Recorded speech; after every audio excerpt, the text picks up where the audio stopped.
And good day. Hello. Good day to you, Sevan. How are you? I'm really good, Stefan and Kristina. Good to hear. Isn't it a crazy positive energy today? Wow, I was noticing for the last week, I almost had pain in my cheeks for the amount of smiling I've been doing. I seriously, one day I was like, is something going on, or did I work out my face or something? Because my cheeks hurt just from the overall smile on my face and grin to, just what's been happening lately. Right. It's just all coming together now. Really, seeing the fruits of our, patience with ourselves and working on ourselves, Yeah. and it's great. We always seem to have these funny numbers when we book shows, and even if the universe doesn't like that number, it reschedules for another funny number. That's kind of funny. Right. And so, I was just looking, well, what's the funny number today? And 4 and 12 add up to 7. So there you are. Okay. Okay. Well, we're ready to go for sure. It's every bit of what you said. It's just really letting people know that we're really seeing the fruits of our labors. Like when you stay steadfast in something and you keep working with it and you're looking to better yourself and to expand, something really does happen. And Mm. it's very interesting because even how we're here is basically saying something comes from nothing. So people have to really start to get familiar with not actually seeing anything yet in their beginning part of their manifestation, and then not losing their will until it comes all the way around into a three-dimensional manifestation. But obviously, if you have your beacons turned on, you could feel it as it's coming to you. So I feel super excited. Like I definitely feel like in the next few months there's going to be another major unfolding of who we are. So I'm enjoying it. Yeah. And you just brought it to the point. Christina and I yesterday we had sent you just a little note thingy with thoughts on there that we maybe could talk to on the show, and I sent it actually pretty late last night.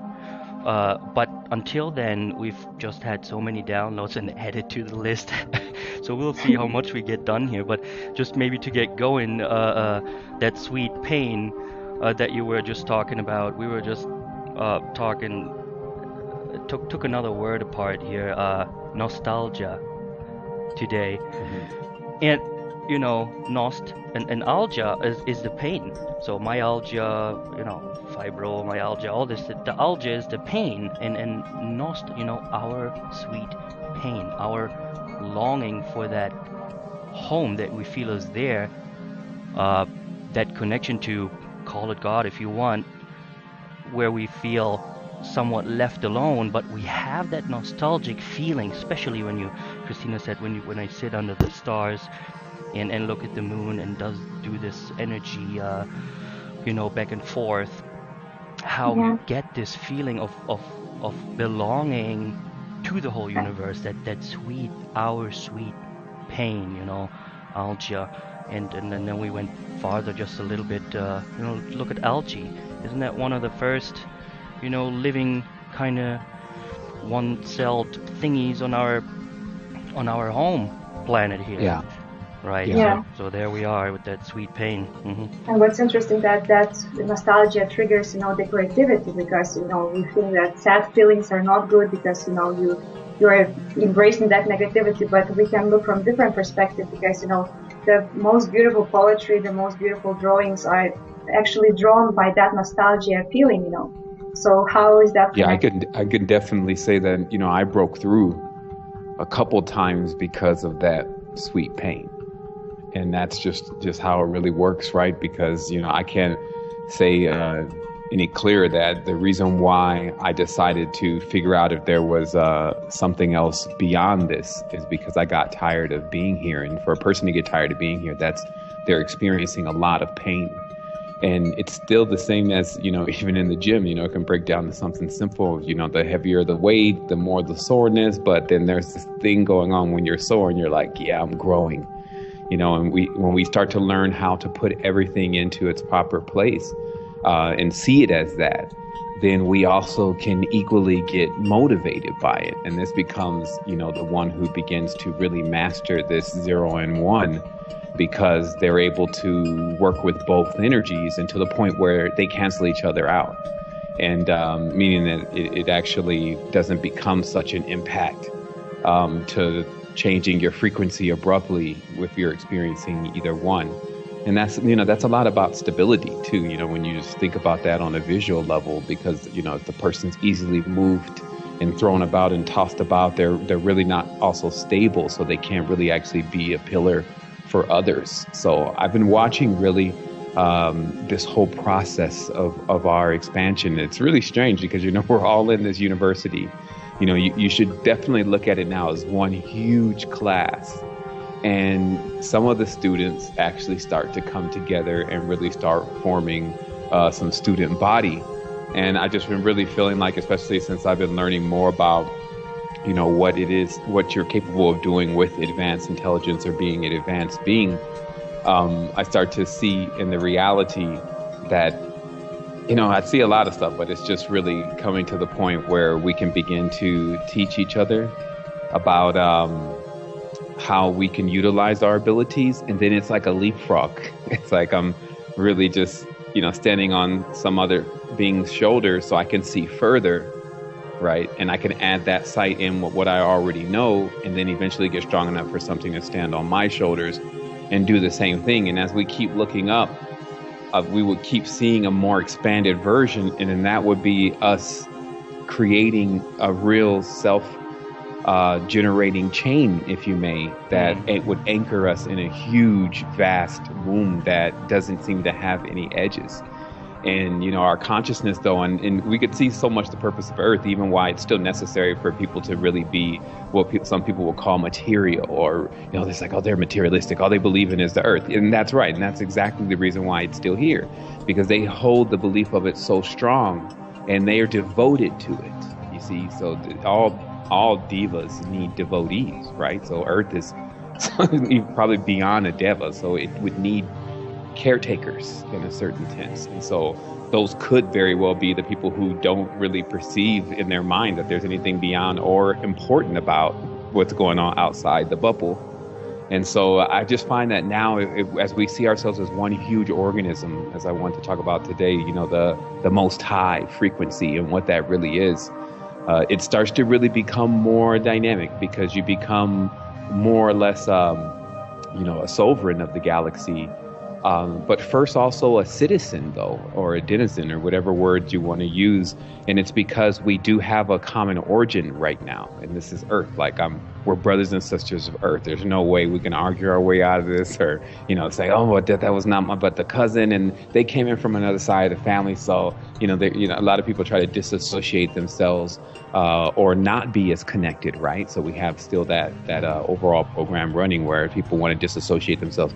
It's like, no, I'm not a part of that. I'm not, I'm by myself. And this is also what I was saying is the 0 and the 1, because all of us can say that we oscillate between those two from time to time, depending on what you're talking about, right? Like sometimes you really want to be alone, don't really see that it's you and about you and everyone else, and don't even actually know at a certain point that you can't even get to any depth in yourself unless you stop thinking about everything that's trying to steal the energy and attention, right? So, or I don't want to say even try to steal it. Let me correct the words here, because everything is giving other things energy and attention, and stuff that we can't even see is doing it more than what's visible. Yeah, I don't like that when people say, sorry to interrupt, when people say, you stole that from this and that guy's work. You stole that from that guy's work. That was his body, and you're not even mentioning him.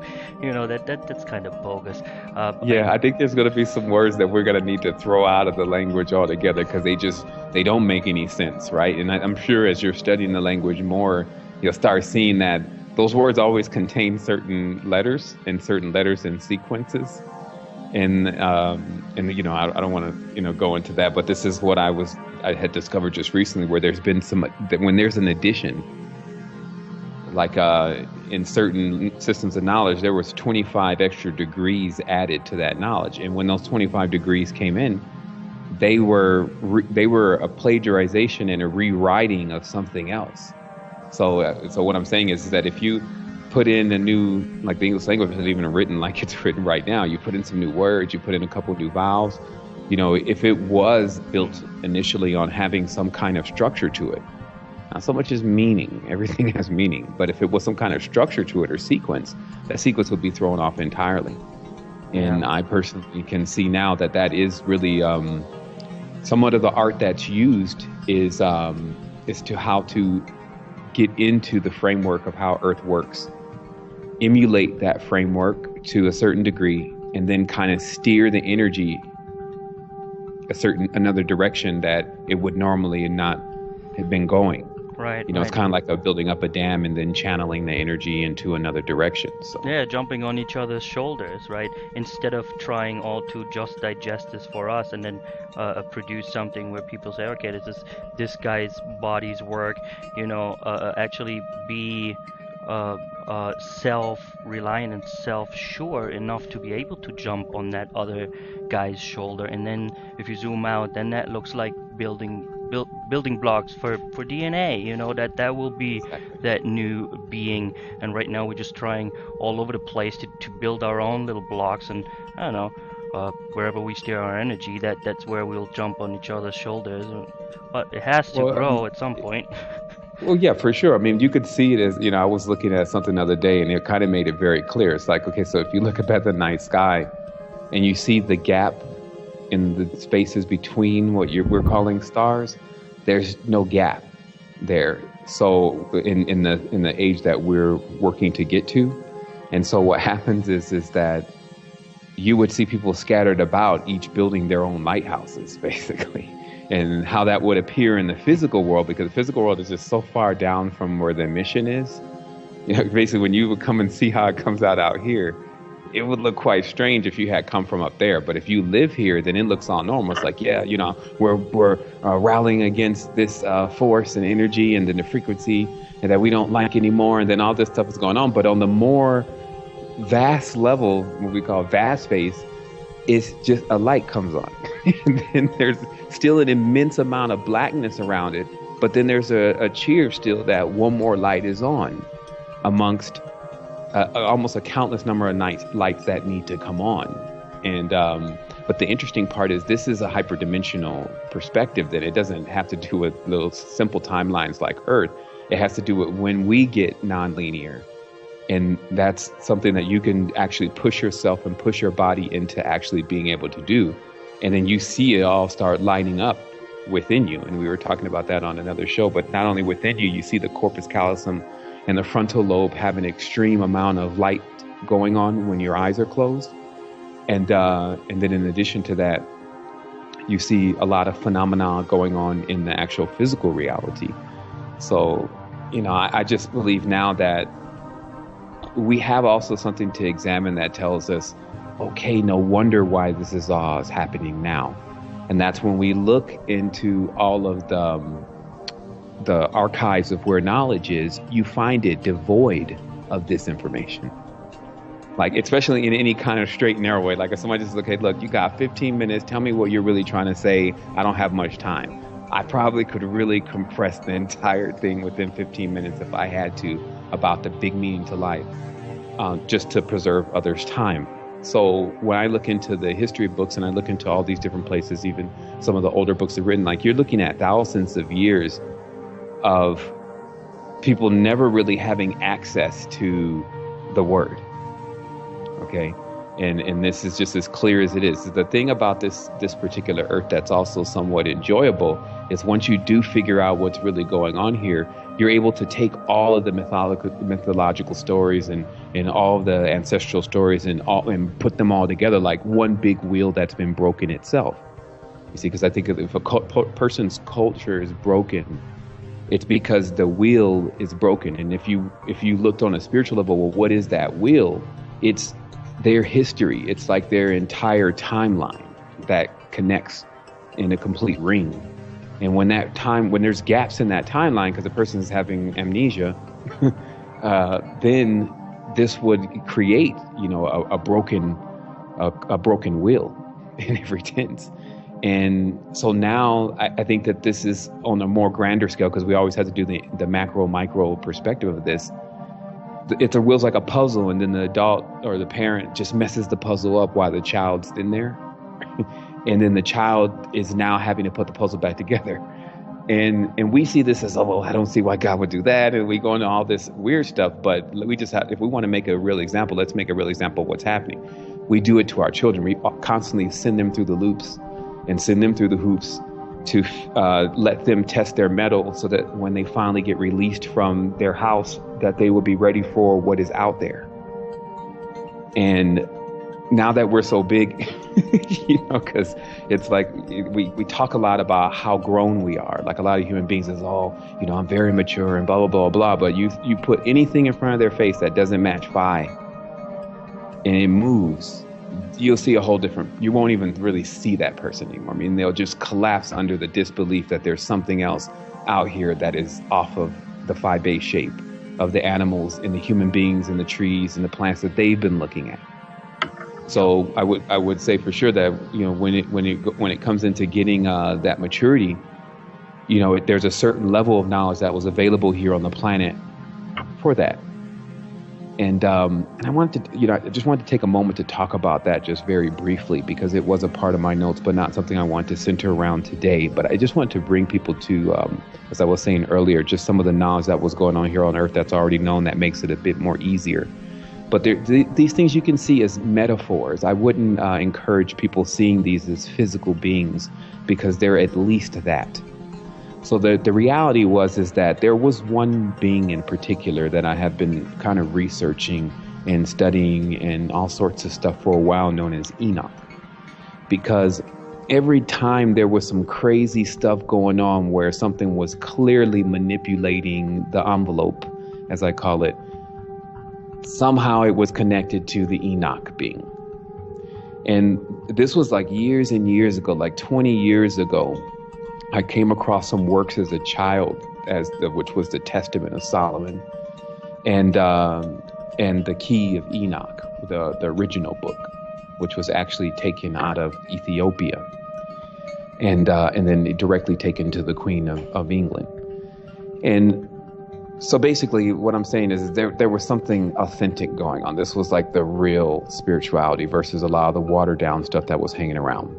So when I come to see now is, if you understand this stuff as a metaphor, you can get very far. If you start seeing it as beings and people, then you're basically going in the opposite direction. So you'll go somewhere, but it may not lead you to the understanding that you were looking for. But if you understand Enoch's story, Enoch never died. Okay, so let's just take this as a metaphor. Where there's 2 beings, Enoch and Ezekiel, in this book. Most highly published, highly PR'd book of the universe.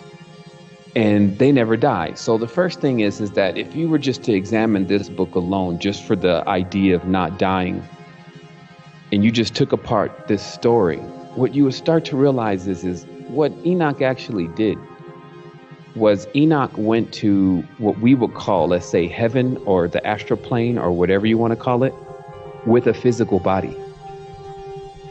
And this is something that people miss right off, that kind of throws them off this deep level of knowledge that's actually present within this metaphor. Because it means that it is actually possible to make it to where, quote unquote, God is, the angels are, and even beyond, more than likely, but right as the being that you actually are. Because I think that when they say a physical body, what they're actually referring to is a being who has memories of themselves on Earth. It's like we have to take our consciousness further, because that's what happened when we got dumbed down. Now we interpret everything like, if I say female, you see the girl, because you're a human, so you see your female human. But if I'm talking to lions, they see a female lion. And if I'm talking to ants, they see a female ant. So you see what I'm saying? In our mind, female exists as the woman, not that there are dolphins that are females. And they don't look like women per se. So there's basically this massive energy that we should be calling female then, not so much as putting a face and putting curves around it. And then that brings us into a whole nother recess of how things are actually really taking place, like the real back room to all of this, right?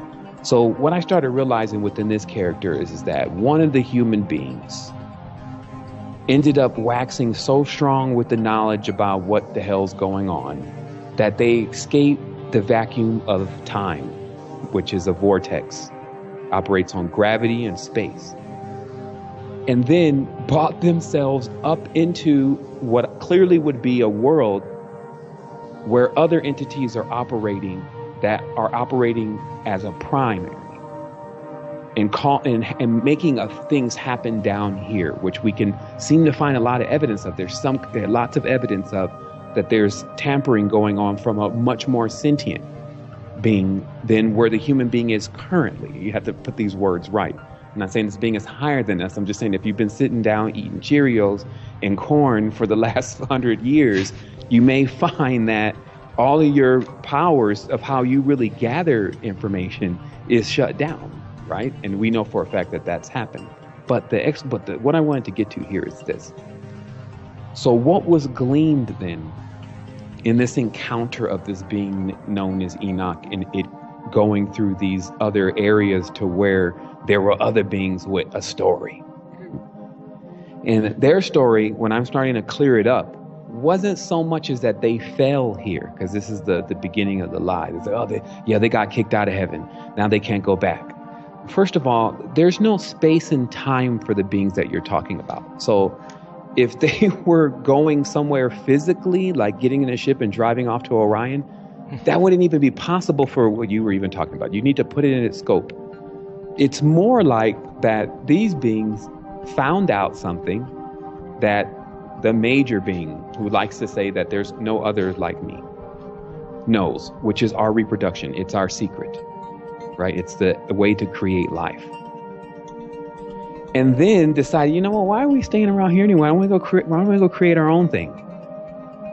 But the reason why the parent was like, no one's ever supposed to use this power, never touch this power, etc., is because we see when we create children and we create things and we don't manage them properly, it gets out of control.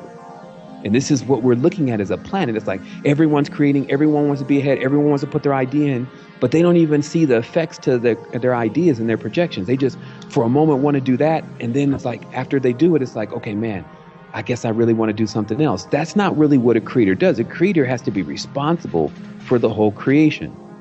But let's say, for instance, that the knowledge of how to create, which is all what's tied around the story, because then these beings find out the knowledge of what? Female. Not the female woman walking around, but the female of the being we know as the energy that actually creates worlds.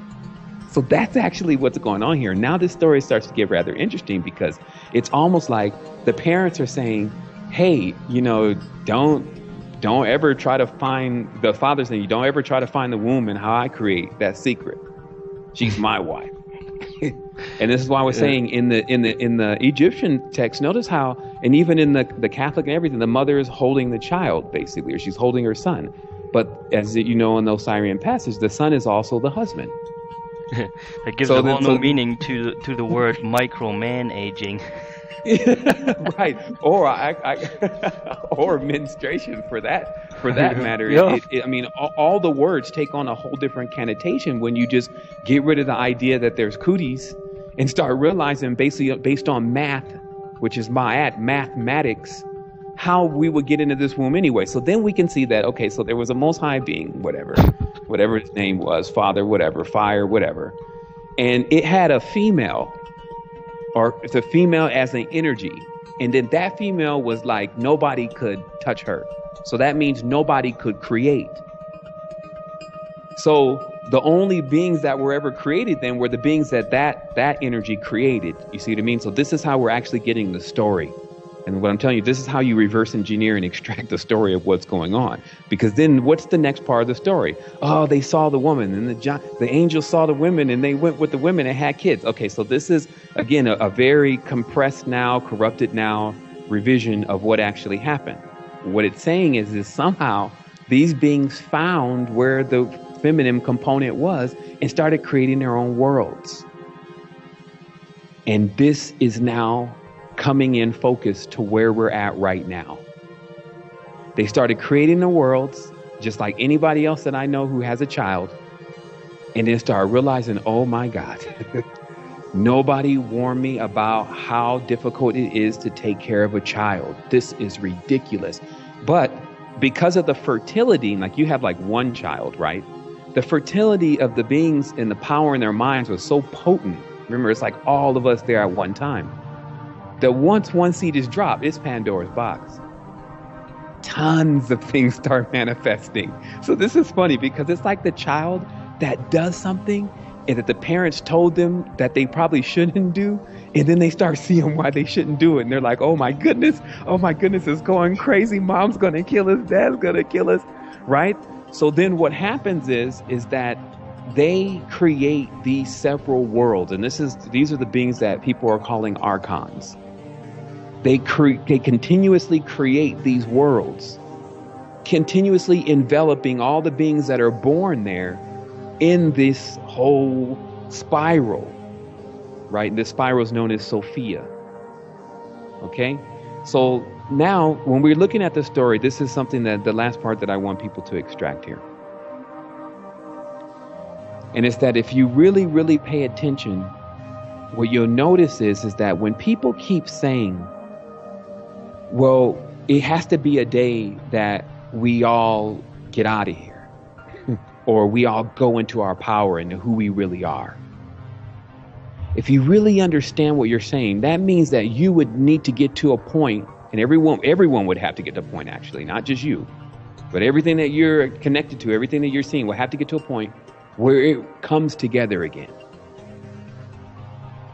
So what part of this together is going to exclude this being they call Lucifer, this being they call Baphomet, this woman they call Madonna, this creature known as Belphegor? Like what?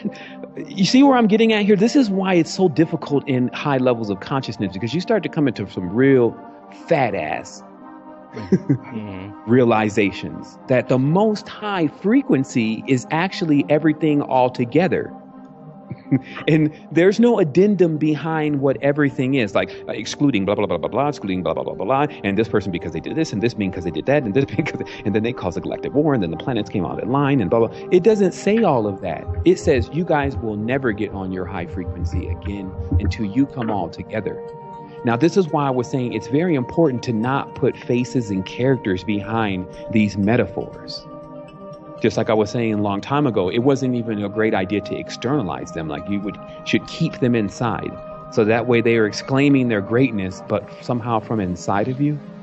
You see how this thing is talking in your mind, says, well, I'm the greatest one. But you should be probably talking outside of me if you're the greatest one. But since you're inside of me, that means I've already consumed you. So that's already saying who would be greater if we're going to start playing that game. You see what I mean? This is how one wins the battle in their mind. It's like you start coming back on the throne of your own consciousness by accepting certain things. Things that tend to break the complete mold of how what the reality is structured. And then you start to really master the zero and the one. Because in this world, you have both of those forces. And what I was saying is that yesterday, or when I ever had the interview just recently, was that you had a negative intelligent and a negative ignorant. Yeah, that was on the 10th. That was the IO right there. Exactly. And this was because now we have to find this floating point. It's like our grace. If you're God, you have grace then. If you're a supreme being, you have grace. So you have to have this compassion that becomes the bridge to allowing you to cross over a thought that you may not be able to accept. So that way you can see what's on the other side. Because if you don't do that, as I explained to some on the show, it's like having a tarot. The tarot is, or the I Ching, either one is a sequence of how life works as a wheel. So it would be like, since the cards are 1, 2, 3, 4, 5, 6, you don't understand that how 2 comes about because of something that 1 did. 3 comes about because of something that 2 did. 4 comes about because of something that 3 did. ad infinitum. It has to bridge. Or else what you do is you leave this gap.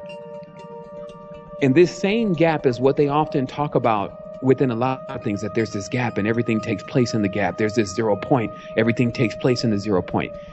The next stage is you have to actually bring it in. You have to close the gap.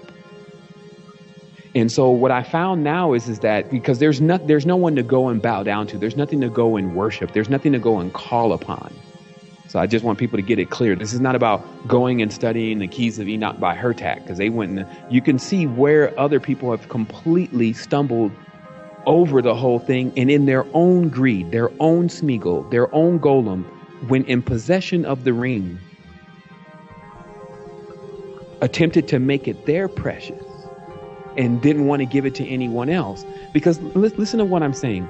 Even if you have to put the colors back into sequence so we figure out what's going on in the prism, if the book came out of Ethiopia and they learned from that book who were the higher angels that were stationed as the watchmen over this particular celestial sphere, like this is a company, managing Earth like a company, these beings are. So where is all this knowledge coming from is what I'm saying. Like, and we're all seeing it's coming from Kemet. It's not coming from Egypt. Egypt wasn't even a word. But it's simply because all the color spectrum is even out of place. You got people that, like I said, Yamaya is now got this, looks like the long haired Starbucks or the Statue of Liberty. It's like, if you even take cultures and you move them around and you dispose them, you can confuse the entire program. Everyone has their power and their story, but by all means, let a person live their story. And so what I dug up in some of the files from JSTOR, as I was explaining, is you have to remember that when any kind of conqueror comes through, it was a custom back then, and as it is now, to instead of getting rid of everything that the person had, you would actually take it as yours. And the main thing was the seals, the signet rings, and the symbols, and the ancestors. Okay? So think about it. Just talk on a logical level here. If you go and, let's say, go into someone's house, you break into someone's house. They have all these diamonds and all these jewels and all this royalty and all this thousands of years of whatever, right? Are you going to just throw that stuff away? Or are you going to, and I'm just saying, remember, if we're talking about people who rob and steal and take cultures, this is their mind state. As I say, if you're 0 and 1, you can jump into any mind state and look right in there and say, they don't throw all that stuff away. They say, oh, well, no, we're going to use this Queen Hatshepsut. We're going to use her signet ring, which is a concave pentagram. We're going to take it and we're just going to make it straight lines because there's no straight lines in nature and we're not with the matriarch. Now everyone will think that the pentagram is ours, and then instead of it being Mer and Merovingian and the mermaids, it's going to be Merovingians and the Maltians. And then that's going to be the new signet. And then what we're going to do is we're going to take this signet, and because everyone knows this belongs to the queen, we're going to go and use it everywhere, and people are going to think that we're with the queen, and we're really not. That's the kind of stuff you have going on in this world. And on top of that, this is what I've been subject to while doing this for 7 years. This great white brotherhood, who is still trying to play the prism game and the race game, has been single-handedly attacking and re-engineering the entire culture of everyone. And this is the thing where we have to preserve our origins, or we get re-engineered. See, this is not about who's better, who did the best. Cut it out.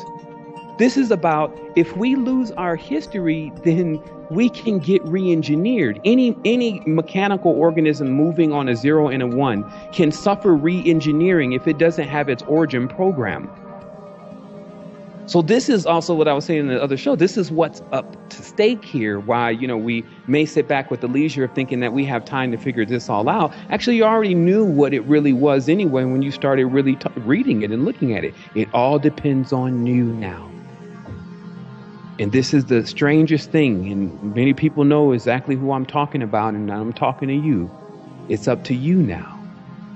And what makes it so strange is you would think because there's 8 billion people in the world, Surely it's somebody else beside you. But that's just not the case. Do you know how many people lay on their beds all day? Remember, the ancestors are asleep inside of you. That's how you contain an ancestor. You think you're going to contain a multi-hyperdimensional powerhouse? How would you contain something like that from even talking to his children? When you really understand how the whole thing works, they're contained inside of us. If we don't know who they are, and we can't see, because what time is memory is a wheel, okay? And the wheel is continuously spiraling, and each of those spirals are creating different points in time. So somewhere way down on the spiral, very close to its origin point, is your ancestral powers. To pump enough juice down that coil to spin it all the way down there to the point that you get to that ring, to start lighting it up again, lighting those chains up, right? Then you need some juice. And so what happens in the physical world now is that the knowledge about what gives you juice is like, nobody wants to tell you. Nobody wants to tell you about free energy for the body. And it wasn't like I won't even say they, but we don't have it. We have it here. The plants, for instance, many of the plants, especially when taken through synthesis, become full crystallized light. And people love to say, well, I'm a light being. Well, light being, when's the last time you actually took in the essence of light? And I'm not talking about like a vampire. That even sounds crazy. People taking in the essence of light. What are you talking about? Well, are you taking in a cheeseburger, or are you taking in a green plant is what I'm talking about. Because we all are now in some form of consumption here. We're all even breathing in air, right? So let's get rid of the whole who's the bad one, who's the good one. A 0 and a 1 is either going to be bad and good, or neither good nor bad. So when you jump into that position, which you are, you're a male, female, primarily one though. And when you bring them back to the center, you're able to say, well, what am I really consuming here? Because I am what I eat. When I eat the prana, I live in the pranayama. So if I eat the animal form, I will remain in the animal's mind state, in that animal's hive, because we will share together. We will come in communion together. I will eat his body and he will eat mine. Because of course the bacteria of that same organism is now alive, still carrying their memory of that organism, and now it begins to eat from you. So this is why many people who were like just really starting to look at themselves and say, look, I don't care what every other being is doing. I at least need to get up to a higher level to see how this thing looks from there, would go in and really start to attack their body first and say, okay, let me just, get rid of some of this stuff that's actually holding me back. And the first one that's easy to do, and I'm just telling you simple tips and tricks. They always give you YouTube tutorials about different things, tips and tricks. If you drop what's holding the most weight which is generally plasma, it allows you, especially if you've already been doing a lot of other kinds of work in your world, it allows you to propel yourself to an entirely different level in a very short period of time, because you're not carrying the karma. But then if you think that it actually depends on the meat and you need it as a protein, and I'm not pitching this as, hey, everyone become a vegetarian. I'm just talking to the riders of the light, the keepers of the keys.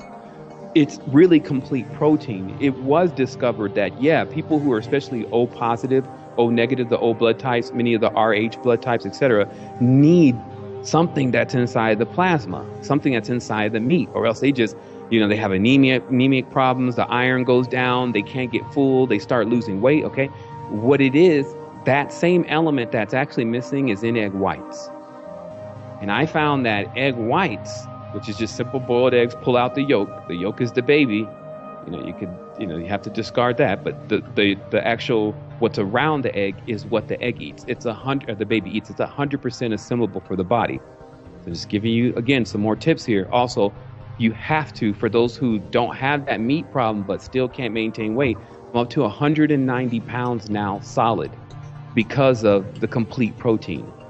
So I'm just making a segment here in the conversation really briefly to give people just the tools on how to begin doing this. Drop the weight and then get into the complete protein so you don't have the problems, because if you don't do complete protein and you don't do the egg whites, especially the person that needs to eat meat, you're going to have problems, especially if you're over 28, 29, 30.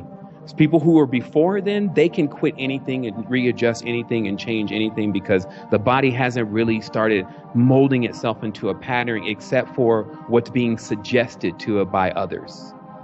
After 30, 35, you'll find that if a person's been eating meat for that period of time and then they stop all of a sudden, they have this huge withdrawal, and it's because there's a protein deficiency. And then there's also a meat protein deficiency, even though they'll tell you that most of these proteins are the same, which of course they're not. So that's all I'm going to talk about in regards to that. I'm going to go ahead and get into what primarily was especially sent to me by you today about what you wanted to talk about. I just wanted to explain that brief segment about how to take these, the big boys in a certain sense to the spiritual systems and see them as metaphors. See someone walk right in the supreme being with the physical body in a certain tense, meaning all their memories from earth. And then even because the story continues, these so-called controllers were doing such a bad job that they still weren't even at the level of a being that actually was already here and could be. And ask that being. That's why they say that angels ask Enoch, hey, do you think that you could put in a good word for us with God? So let's re-engineer what's being said. Hey, do you think you can teach us how to get back to the most high frequency? Enoch responds, well, maybe you should first teach me what you know. And then I'll go from there. And thus the arts were born. And that's what it says. Then we had the dance, we had the music, we had the language, which all came from them. You see what I mean? And then they say there was then only two people, and I just wanted to finish this story. There was only two people because this story is embedded within Masonry. See, the reason why Masonry is always nefarious is because they are containing the knowledge that the Father being, let's say, for instance, doesn't want everyone to have. So however you can take that, like some people say, well, we need it because we need to get to the next level. And some people say, well, we don't need it because it's destroying our world. So you have to decide. But think about, just understand what I'm saying. This is why it's so nefarious, is because the knowledge of the ineffable word, which is something that's a condition of the person that has to be achieved first. This is called intoning. And then it takes the person into another stage to where they become a citizen of the galaxy, not under the dominion of the king. Then the rites were rewritten and put everyone in modern Freemasonry back under the dominion of the king or the monarchy. And that's what it means to be ancient and accepted. There's a couple other gentlemen that have done a lot of work on this, but I just extracted the key points because it's important for people to understand the history of what's happening on the planet, right? So just the conclusion of the matter is that when this knowledge in particular was hidden, they say the king hid it, because later on Enoch actually becomes Enki, Enki becomes Cain, Cain becomes the king, the Cohen, which are all synonymous. We talked about this before. He's the priest king, okay?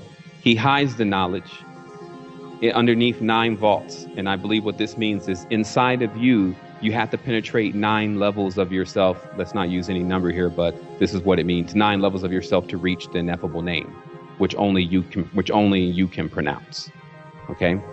And then there was only, they say, 2 people then that actually achieved this, that actually went into the vault. They always talk about the story on an external level to keep people from realizing this is all what's going on inside of you.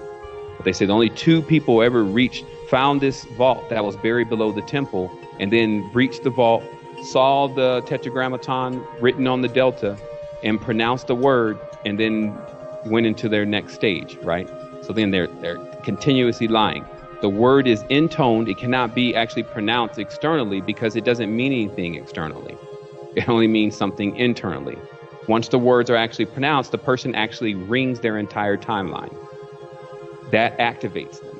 Then they become basically a citizen of the immediate galaxy. I'm sure you can go further, but it also means that nothing has dominion over you.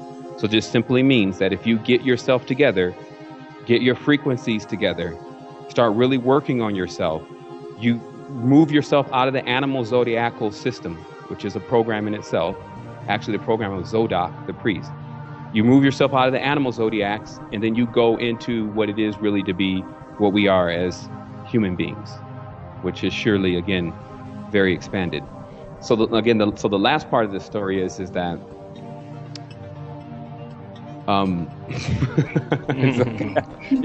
It's it's a quite expanded story, but I'm compressing it here because there's one more part here. Maybe we'll just talk about something else for a moment until I can grasp it completely again. Sure.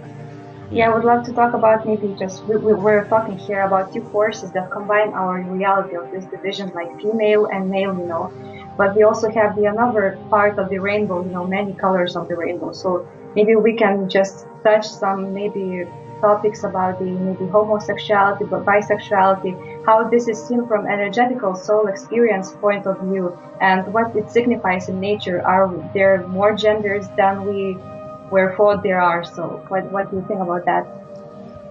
It's the spectrum that when you are polarized, like if you stay on white or black, which is the other colors we talk about in the prism, then the person will remain primarily one sex. But you'll see it even now that, there are males that that are not necessarily homosexual, but also have a very activated feminine side. And I'm one of them. So I think that what happens is that everything has a certain balance to it. But what we're seeing more than anything is just the truth of the matter. What happens is anytime you mix something with something else, you're going to get a different outcome. So as the world's continuously mixing the 5 elements, now earth is with water, then it becomes something, and then whatever that something is goes back with fire, and then it becomes something different. And then, so this continuous sequence of different things is creating all of the different proposed genderizations here. And it's easier to see it as this, that we have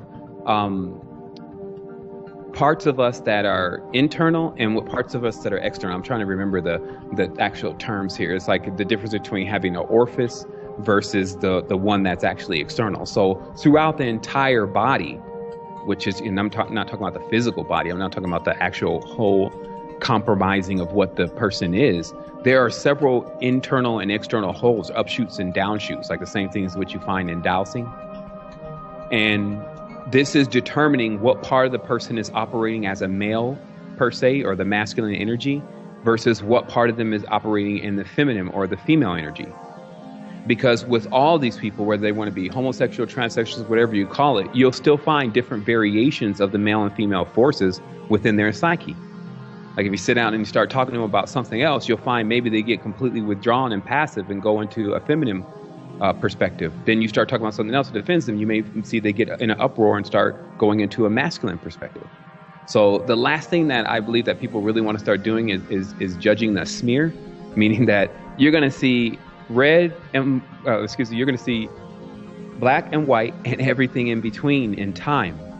Because what time is doing is it's taking something that is completely coalesced, i.e. most high, the totality of everything together, and it is stretching it to create space, which is creating gravity, which is creating time. So, that's actually an act of creation then. And so then you see how this starts that's why this is being non-biased now, when you start saying, well, who's to blame here? And then the next thing that you're saying is if you're looking for someone or the one whose fault it really is, you're also saying, I don't want to exist. Because if you tell whatever that is that you didn't really like what happened, then that means poof, you're gone. So, I don't think that people are really in a position to really want to do that. They may want things to be better, as we all do, but I believe that many of us are not feeling like we're ready to die here. If not, we would have already taken ourselves out. We would have become suicidal. So do you see, this is here for us to make, I don't like to use terms like better, but it is here for us to improve on and to upgrade. And in that, when we make that gesture, here's the thing. When we make that gesture and we do it, it happens to us. This is the reason why I know so much and have experienced so much with this, is because I'm assisting others with it. So it's like, it's perpetual now. Someone sends it to me, I send it to someone else, I find out something, I contributed to what I have, I give, you see? So this is what I was saying in the beginning of the conversation. It's then like leapfrog. It's like where I get to next, someone else crunches it, and they actually put it in with what they have, it comes out as something else. And then, as we were talking about earlier in this conversation, we've now done this for 4 or 5 years. And now we're starting to see, like we launched on the 22nd, like one of the most massive sites related to consciousness ever, it's there. It's already even done now. So I'm showing basically that the things that were said that couldn't be done somehow are getting done. So exactly what is the extent of this then? Because like I said, I don't remember myself even dying before. I know somebody tried to put that, I've been through a past life regression. I saw myself as something. It's like, I don't even want to accept any of anything until I know everything that's what's going on. I'm not going to pick up any extra weight. I don't know if I've died before. I don't know if I'm, just like everyone else yet. I have to get, as an adult, firm conclusions on this kind of stuff before I just go saying that, like, especially now, because like I was saying, people saying it's a game, but it's a game, huh? All right, well, go out there and die then. And then you'll blink for a while and you'll come back, right? Because it's only a game. Somebody will press start on a joystick, right? Since it's a game. No, we'll find that even ideas like this is a game only becomes fun to play with maybe when you've gotten a little bit too deep in the whole thing. You're like, okay, I need to relax. It's just a game. Okay, because, it's not serious. It's not real. Those kind of techniques only become useful for stuff like that, because realistically, if this is a game, you better not lose. And if you think it's a game, that means you think you're a joke, and you think you're not real, and you think that you're an illusion. And so that means that then this whole idea of MK Ultra and that it can really affect the mind has truly worked then, because that would be how it would work on the consciousness. So this is what I'm also here to do in many tenses, to show people how that's embedded in things, but in an entirely different way, so that they can actually begin to see, well, I'm still in the control seat to how I'm using this stuff. Because even I'll crash right into an entire book on programming and, the whole MK Ultra documents and books and stuff, and then completely figure out the entire structure and then completely deprogram an individual. So what I'm saying is that all of this stuff becomes the same. The poison becomes the cure. That's what's also very easy for us to see in this reality and understand, that the same thing that we may think is what's holding everything back could possibly be speeding everything up. And it's just for us to decide, like, we need to take this framework that we have now, what we've been given. Like, we have a lot of knowledge that's available. We have a lot of very powerful people that are speaking some very unique messages in their own way. We begin to unite on one cause: expansion and safe expansion. This means not harming other people, having full access to your inner space, though, what belongs to you, your lot. Also being responsible, like, play responsibly. It's basically those who go into a higher level of their consciousness, understanding how not to violate other people's consciousness with that. Right? So this is also, I offer opinions to what I feel like is going on in the spiritual world, but it's still other people's decision. Also, I don't suggest individuals go worship anything, bow down to anything beyond themselves, because all is self. And, so we've turned over the tables in many tenses to a lot of the knowledge that we've had thus far. I'm sure no one's going to be mad about it, because we're now able to take, what we've really found is not true, and then come up with something that is, right? Like, we now, looking back through all the words, the way that they were defined before, we're finding that this is not what they really mean. So we go in and we find out what the word really means. And then now we've recreated the word or the world for ourselves now. So I think, when I start looking at it, man, it's almost like a really tricky way to not take hands completely off of something, your creation, but also allow your creation to do all what is necessary to actually grow. So remember what we were talking about before, because what the parents already knew was exactly how to raise children. And because, you just can't be nice to the child all the time and just doing everything the child wants you to do, the child becomes spoiled, right? So Earth has really been a rough and tough lesson, but it's been tough love. Like, we're not really spoiled. We're actually at a level now, many of us, to where we're ready to go and be responsible, right? In infinite space. So yeah, maybe we can just give an example of how we're taking these words apart and learning and teaching ourselves, and that is the word teach, which if you turn around, it's cheat. Yeah. And looking just a little bit deeper, Qi in the Chinese mythology is a hornless dragon or a mountain demon. Yeah. Mm-hmm. So Qi eat, there's eating the dragon. Yeah, and also in the word cheat we have see, like to see something, and heat, like it means to see from the heat of something. Not being cool, not being able to analyze all the things, in equal size and in harmony, but you are in the heat of something. So you are, polarized in this, and you are dealing with that hornless dragon, which, breathes the fire from you. It's different polarity of that teaching part of the word. So. And also the chi is an active principle forming part of any living thing in Chinese also teaching. So all connects into one. Yeah, for sure. I mean, it's, going fast, like the cheetah. But in every tense, we see it as it's the driving principle and the driving component. That's why fear and fire and all those have the same connotations, because I saw you had that written there too. And it's just a motivating principle. And so it's interesting then, because if you really pull back off of it, you can see also how it becomes synonymous with even the feminine, because the feminine is a motivating principle for the masculine. You see what I mean? And then each of these forces, we're like babies in looking at. Every time we think about how far that may extend, we shut down like, oh, no, he's not talking about that. No, then you're thinking that. I'm not thinking that. In the mind has these boundaries. And this is the same. It's just like a child. The child doesn't actually understand how it completely works yet. So it's actually denying how it works. And then this is also what allows the child to grow, is because there is more going on than the child thinks. Like there is actually more going on than we think. We should hope so, because that means that there's something more to learn. And when I put myself into that perspective, this is how I was able to, again, get out of the box, get out of the womb in a certain tense, get out of the zero, right? And to tell you the truth, not get into the one either. And to stand at that gate of a zero and a one, rather than accepting the identity or the polarization of either. Now, the other thing is that this is not something that I can do all the time, I'll tell you. But this is something that when I have done it, and I've been, especially in the meditation, then it's very easy for me to take off into a higher state of my consciousness. But this doesn't mean I'm flying off through the cosmos and all of a sudden I'm seeing Orion and I'm seeing, this doesn't mean that. It means that my concepts and my imagination go so massive, because that's my universe that I have to build. And that's what we should see. If you still see darkness when you close your eyes, it's because you haven't started building yet.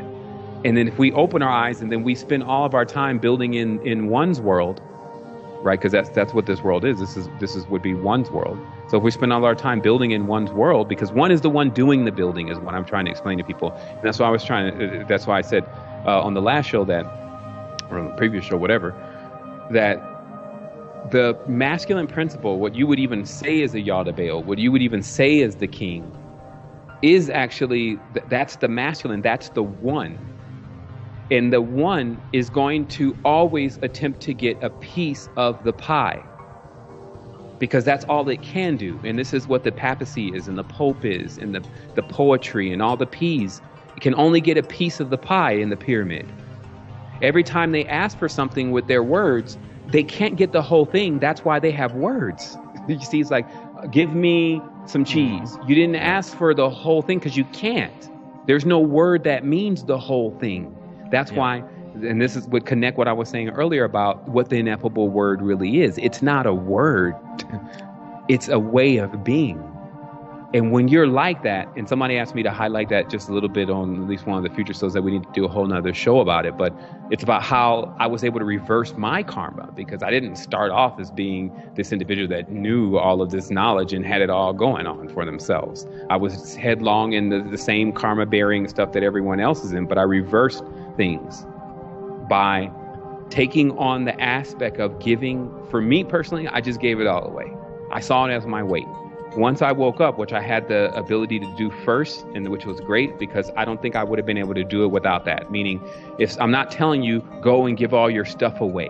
What I'm saying is, wake up. When you feel the energy of when you wake up and it's vivid, it actually results to you dropping a lot of the weight. And it just so happens that most of the stuff around you, as we know, it builds up like barnacles on your ship. And then you end up not being able to go anywhere because it's all got you all hedged in. So then when I was able to disperse all of what I had, then I was really light. And then that light allowed me to easily fly. I left the country. I got out of the vortex also, because all cities, or powers, as they call them in the Hindu tradition, the cities are the deities themselves. There was one night, and here's another sidebar. There was one night on this 2 weeks of hyper awakening that I went through, where I was walking through the streets about 2 a.m, and I saw two of the goth kind of people, the real practicers, standing on the bottom of this building, angling their camera and getting everything together. So I was so activated, I already knew that I had to go and have this communication with them. So when I walked right up on them, they were even like, nobody basically walks up on us. We're like the outcasts. Nobody, when they see us, they go the other way. So I walked up right on them and I said, "What are you doing?" And then they said, "What do you mean?" I said, "You're taking a picture. Why are you taking a picture of AT&T?" And then I swear to you, the girl, it was like she came unchained for a moment from whatever he was. And she said, that is the entity. It's AT&T. It's in the geometry. And sure enough, when you look up, this AT&T building in Atlanta, Georgia had this weird, trapezoid kind of stuff going on, right? So I researched this. This is a heavy sidebar, but I researched this and I found that what was some of the main knowledge that they came up with from some of those angels was how to embed memory in shapes and then take that stone. And that's what the craft was as a stonemason, to take the stone and to drive the memory into the stone, into the structure, so that what the structure does then is it comes alive and it lives as the entity. So the giant Nephilim, one of them would be that AT&T building. And then all of the people who are inside of it serving it, because it is their boss. You see what I mean? Like they have to have AT&T or else they can't function. And that this is how they build it with glass, huh? So man, they get only more and more proficient. That's what the craft is to keep perfecting the craft, keep perfecting the craft. What is it? What is the craft? The craft is to make some of the angels. See, I'm not saying all of them, because the knowledge was saying that they were paired, that there was an agreeable and there was a disagreeable, and that Solomon basically was cutting them in half like they were gems. This is known as the jinn. Basically, Solomon was cutting the angel off and leaving the demon. You see, this is how with the Shamir, which is the tool that Solomon had, known as Lazar. It rolls Lazarus, meaning that this is the level of tech for the what we had in the prelude of this conversation was what was going on with the technology of the human being. This was the kind of tech they were working with at a certain point. So you can see it already crested to, okay, this is bad. And I think that this was the Atlantean times, because it was like, back in the Atlantean times, everyone's still having a great deal of their energy left, and then having a situation like what we had during World War II, but with the strength of the time of what was going on during the Atlantean era. And this is why I believe that even the Georgia, where Atlantis is, back ends to the other Georgia. And that, this is like an old craft. This is the same. The reason why they call it a craft is because the planet, because what I was saying earlier in my other show is that we try to shape the planet like us. So everything that we build and everything that how we scourge her and how we dig the lines, and we're basically trying to make a human out of the planet, over a period of time. You see what I mean? Because we're only mirroring. Everything is mirroring. So people are even doing this unconsciously. When they put in that other dam, when they put this other dam over here in not the one in Panama, that's the one, but now they're going to build one in Nicaragua, right? So now there's going to be 2 ventricles open. So in the body, if there's one ventricle open, there's only one channel. So when they open up another ventricle, now there's going to be 2 channels. So the energies are going to be able to come up and go down. So you're going to find a lot of people that begin to start migrating up through the north through this channel, just like the animals did in the Isthmus of Panama. The Isthmus of Panama is a natural forming volcanoes in the ocean, to the point where they made a strait called the Isthmus of Panama. It's basically a naturally forming bridge. Then all the animals walk from the northern countries from the southern countries into the northern countries, and then also the people did too. But first, when the animals came, then the animals that lived in the northern country, like the bear, finally came in contact with other animals like the lion that it never had come in contact with.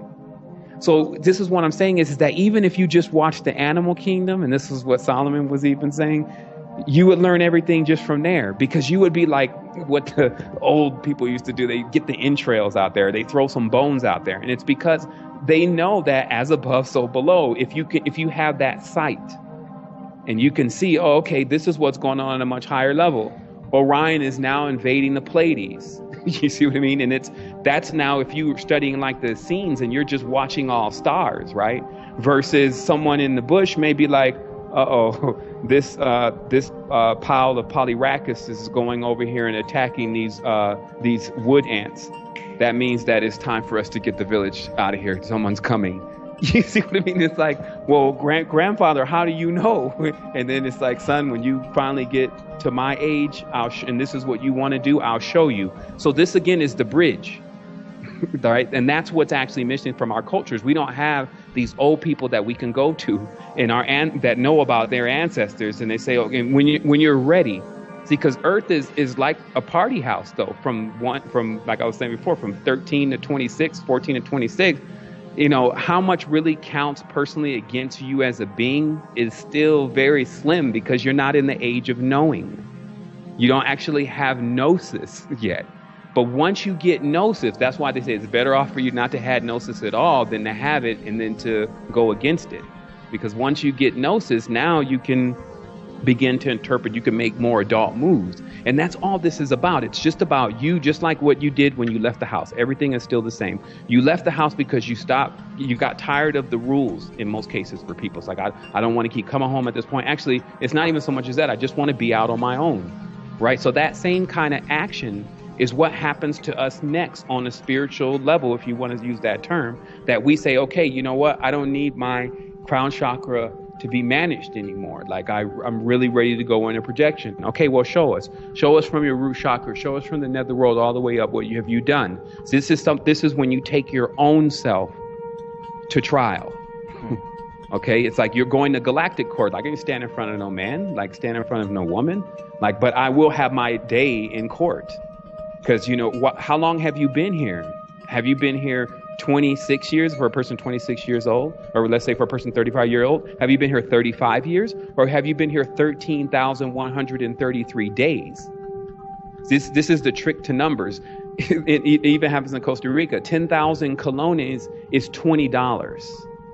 But it sounds like a lot. So when they say, oh, it's going to cost 50,000 colones for a person coming from the U.S., it's like 50,000?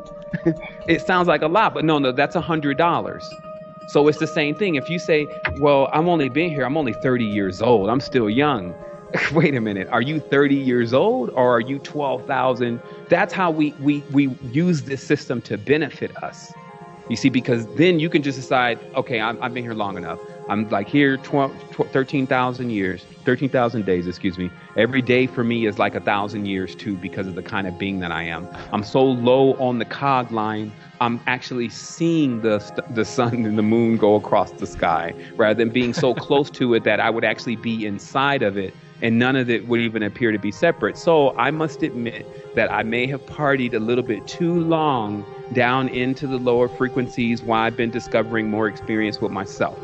And now what I'm ready to do, because think about this, because this is the child that leaves. It's the parable of the prodigal son and daughter in this case. They leave the high kingdom, high frequencies, whatever. You have all your powers when you leave because it's your inheritance. But then as you go from star system to star system, next thing you know, you're a bum in a space bar somewhere. And then you run out of all your currency until you're messing around with back drain planets. This is basically still all going on inside of your consciousness. Now you're deep down in the Muladhara, where everyone wants to be the Lord and the King in the pyramid over you. And then bam, here it is. So then you have to decide, and are you going to send out a beacon? See, because this is also where, like I guess in this tense, explaining the story this way, this is also where that pride starts to become an issue. And that's why they call the pride and the ego kind of the same thing, right? But it's basically when you don't want to call on assistance from your brothers and sisters to get you back to the next stage of your whole consciousness. And this is where, someone's saying, it's my knowledge, it's my information, I need to do this for myself, it's all about me. These are the same kind of gestures. So what happens now is that we say, oh, here, brother, here, sister, we launch open source spirituality. Let's all get up out of here, because I'm sure, based on how this works, I could perish today. But if in 20, 30, 40 years, even 100 years, if somebody really discovers what I was really actually talking about, they can raise me right then. Meaning that this stuff is so time-bending, paradigm-breaking. The only thing that becomes the biggest difficulty is the limited program that has been installed inside of us. So we see that the human beings are the limit to the limitless. And we all know that, like, this is the fact. Like, when you put all this, now you're taking a piece of the pie. And so this is also why it's important to take those archetypes and to master those archetypes in a sense, to not let yourself be mastered over them. Because then if you see it as it really is, all of us, each day, we go out here into this world and we're looking to accomplish or to achieve something. So what if you could achieve the greatest thing then? Or what you conceive to be the greatest thing right away? What would you become? So that's actually synonymous with the real king and queen. Okay, now the real king and queen are nowhere near the ones that are actually walking around the planet right now, the surrogate parents. Because if the king and the queen is really your mother, remember, this is a frequency that you can become, your mother and your father, what are you going to do with your children? You're going to take care of your children, and you're going to take care of your children very well. So this means still, though, that act of wanting to do very well in the physical world is that of the king. That is the mind state of the king. And so when a person does that, though, if they're really doing it by the real example of what that is, what is that kind of person like? Man, they're very solid. You can depend on them. They can protect you. They're not going to let any harm come to you. They're always going to practice justice. It's like watching the Lion on Lion and Witch in the Wardrobe. You see, it's like watching Aslan running around. That's what you would really be getting. And this is why I believe personally, like I was thinking about it last night. And this is fresh off the press, so don't quote me on this. But, I was thinking about this last night. Anything that could be even a part of us, as I was reverse engineering this whole thing, even about the fallen angels and the whole story, and about how much of the story is really even authentic anyway. Because anything that would be a part of us would actually want us to excel, and it would want us to connect with it more so that we could all be brighter. Because the more of us are connected and not separate, the stronger we are.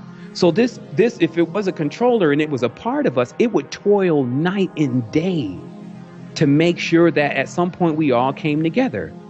So I sat back and I said, so why in this module, and as I said, it's fresh off the press, it's still in the containment unit, but I'm letting you see it. Why would we even be on a planet where they're perceived to be a malevolent force? This is the question I submitted to the database. Database says, based on that model, it's because the planet actually is not being ran or it's not being operated by a sentient life form. You see what I mean? Like it's not being run and controlled by another organic being. It's being run and controlled by a machine, like a program. So let's say, for instance, a program gets installed at a certain point. We think that the program is going to help us. And then just like in most of the movies where they show one of those computer programs trying to run the reality, it at some points tries to disempower humanity because it says we're destroying ourselves. Right? Like think about the movie. It says, then says, well, why are you locking this up? It says, because we are helping you. We are saving you from yourself. Now, this thing has... Just the interaction is what makes the whole thing. That's why they call it the pride of lions. It's only the collective interaction that builds up that pride moment.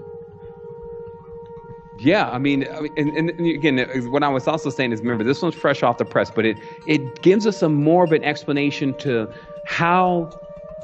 See, if you are, what I'm trying to get people to understand here is if there are parents here, and they already understand what we're going to need to go through to become the best that we can be, they wouldn't even need to manage it themselves. They will put in like an I Ching, like a program that doesn't feel, it's not human. It's not, you see what I mean? Like we already have them in our world today. It doesn't need to think about whether it wants to do what it's doing. it just goes for its outcome. So even if the parents, let's say for instance, and again, I'm sure it's at least running on one world because it would work. The machine would basically manage all of the pros and the cons based on the algorithm. It would never allow things to go too far beyond the construct unless that became an anomaly. Every anomaly would then be released from the system because that's what the parents are. They're anomalies. They were something that came from nothing. So the system would only render, this is what I'm just trying to get people to understand, it would only render one out of the matrix when they actually became of the frequency that collapses the matrix. You see what I mean? Like, this is how you would go. And I'm only giving this information because I believe that there's a time that may happen in a person's life where they really need to start figuring out this stuff rather than dancing around too much of it and not coming to any hardcore conclusion, so you can get to the next phase and realize what you have to do. Like today, I'm going to be releasing a CD, or excuse me, it's going to be on YouTube, but it's just, I call it the brain massage. And what it is it's designed to work with your brain to allow it to understand the geometry that goes beyond this, which doesn't have the straight lines and the limitations of this frequency.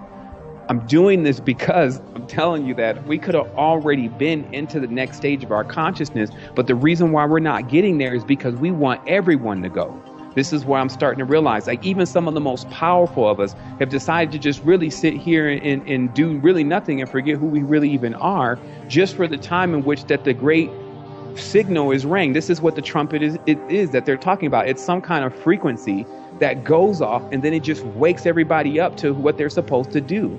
So I'm just saying, let's blow the horns already. Like, if we want to know what that really is, we can start looking in our consciousness and saying, yeah, there are some cones here. I wonder if we're supposed to blow these. And then you blow one, and then all of a sudden you blow open a whole nother chakra in a whole nother world. And I'm one of these people who've done this.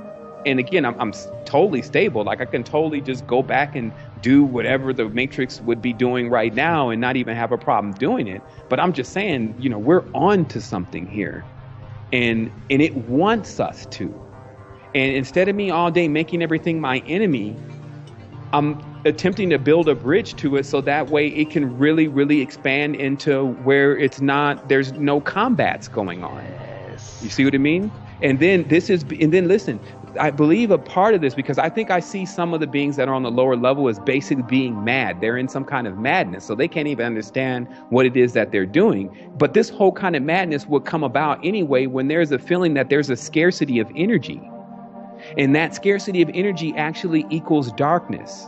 You see what I mean? Like, for someone who feels like they don't have energy, they feel dark. Or when there's no energy, there's no power, there's no light, there's no fuel burning, there's only darkness. And what we're starting to learn now is that we have so much of this quote unquote light. It's such a very explanatory. It's not a good word to explain what we have as our energetic potential, but we have so much of it. Like, remember, even with stuff like, just as a quick chime in, dimethyltryptamine is evasive, meaning it grows so much in all the places that it grows. If we even synthesized all of it, we could take the entire world. It sounds crazy, but what I'm saying is that all around us is all of this energy. And if everything is fighting because it feels like it's a scarcity of energy, this means there's like someone tapping you on a shoulder and you looking another way thing going on. Because think about what they're saying. It's like, oh, the Illuminati, they want everyone's energy. They want everyone's energy. But wait a minute. There's so much energy on the planet. I don't care what the definition is of the being that is saying they want it. There's so much of it, it would just explode them. So maybe that's not what it is then. What it is that people are afraid of energy. And I can harmonize with even that thought, because once I started really getting into these higher vibrations, it takes years to start to finally feel okay and comfortable with near-death experiences. You see what I mean? Like, meaning that you have to question, are we going to go too far this time? But then you're like, look, if you keep talking, we can't go anywhere. We already talked about this. We went over this. Even my vibration is going down right now because I'm talking. Oh, no. It's like, you see, we walk through these and that's just the whole thing. Even if there's just one person that's listening, this stuff right here it's gonna be golden at a certain point anyway, because it already produces its results. The only thing that I have to do now is just keep figuring out a way to articulate it back into English. But more than it, if I'm going to explain it like this, but more than anything, what I've done is I've allowed more multifaceted things, such as Kristina, your paintings and your writings, Stefan, to be the expression of who I am, because I now find words to be the most limiting thing. So notice how it's an oxymoron. They tell you, well, the words, they're so dynamic, they allow us to communicate. We can pretty much explain everything with them. Yeah, but people can't really connect with that and feel that as much as they can with, if you're using something that's multifaceted, that's stimulating their mind, stimulating their body, stimulating their eyes, and stimulating all that at once, or at least 3 of those at once, right? So even this website, it's a multifaceted expression of how much I really care about Earth and about the people that are existing here, versus me just getting on the phone and just trying to stretch my voice I really care, and then just saying that 100 times I really care, and it's the person's maybe he really cares because he just keeps saying it, and then some people say, well, maybe he's crazy. But I'm just saying, it's we have to keep finding more ways to really express who we are, and because that's what's cracking the egg. But in the meantime, I do want to say, though, it does appear like our egg is a little open, and something is already, in a certain sense, tampering with a baby more than anything. You know what I mean? Where the reality is right now, it's it's still really in its, needing to grow phase. So I feel like there's some much more advanced beings here that know a lot more about things, and that are not, so forthcoming and explaining that knowledge for whatever reason. And, and at times, in most cases, all of the actions that we see taking place in the world is because of something that's going on with them. And then the interesting part is that we even have another being, another part of us that can elect. And that's what I was saying, in our dreams and in our own consciousness and our imagination, to build a world that doesn't even exist with them. And then fly into that world the moment that we close our eyes and go to sleep, or go into a meditation once we get ourselves tuned in properly. And then we become so powerful because of this body tech, that we actually also have another floating point, as if one wasn't enough, to actually be able to wake up and then insert ourselves into this matrix, literally become the masculine component in the world, and start making actions, piercing the veil, piercing the plural, etc., into this reality and birthing new things. And so to me, this is the whole thing that's either cherished or fought over. You see what I mean? Think about everything that I just said in the conversation now, and just put it all in one ball. And when you see that one ball, you see that some beings love it, some beings hate it, some beings think it should never exist, some beings want it just to be theirs, some beings want to go there. Because what you're literally looking at is, man, think about it. If we took all of Earth for one moment and we put it into the ball from in our hands, what if you were looking at that and you knew you can dive right in there? Think about how many different things you could choose to do on one night, which would still be 1,000 years on Earth. You see what I mean? So I don't find then there's something in it that says, I don't want to do it, to this adventurous being that we know that we are. It's so let me get this straight. So I'll go in, for the first while, I won't know who I am. Right? That's fascinating within itself. And then I'll be this thing called born. And so you're saying then I'll be able to keep going from there. I'll start learning what's going on in the reality. And then at a certain point, which I definitely want to make sure is in here, I'll come into total realization of what I am. And then I'll even be able to wake up other people into realizing what they are, like the person that's waking up the kids from the nap. That's what we're talking about here. Yeah. Okay, where do I sign? I'm going to give it I'll put my, 90-dimensional signature on this one and teleport myself there right away, because it wouldn't seem all crazy from that perspective from an adventure. You got people that, I saw this one guy, they were diving into these holes in the middle of the Caribbean that don't even have oxygen in them, that when something falls down there, it's there for thousands of years, right? That's a thrill seeker. The walls are collapsing, the dirt is everywhere, you can't see, you got an oxygen tank. That's an adventure. When I access that person who is me, then I start seeing our ilk. I start to see what we're really made out of. And that's why they say the secret to even the Kabbalah is to see everyone as yourself. And they said that's the golden rule, to love everyone as you love yourself. But it's often misinterpreted. It's misinterpreted because people believe that it's actually an emotional action. No, it's a mode of thought. And in that mode of thought, you then realize that that is indeed you, and you're actually able to access that wavelength, that entire wavelength.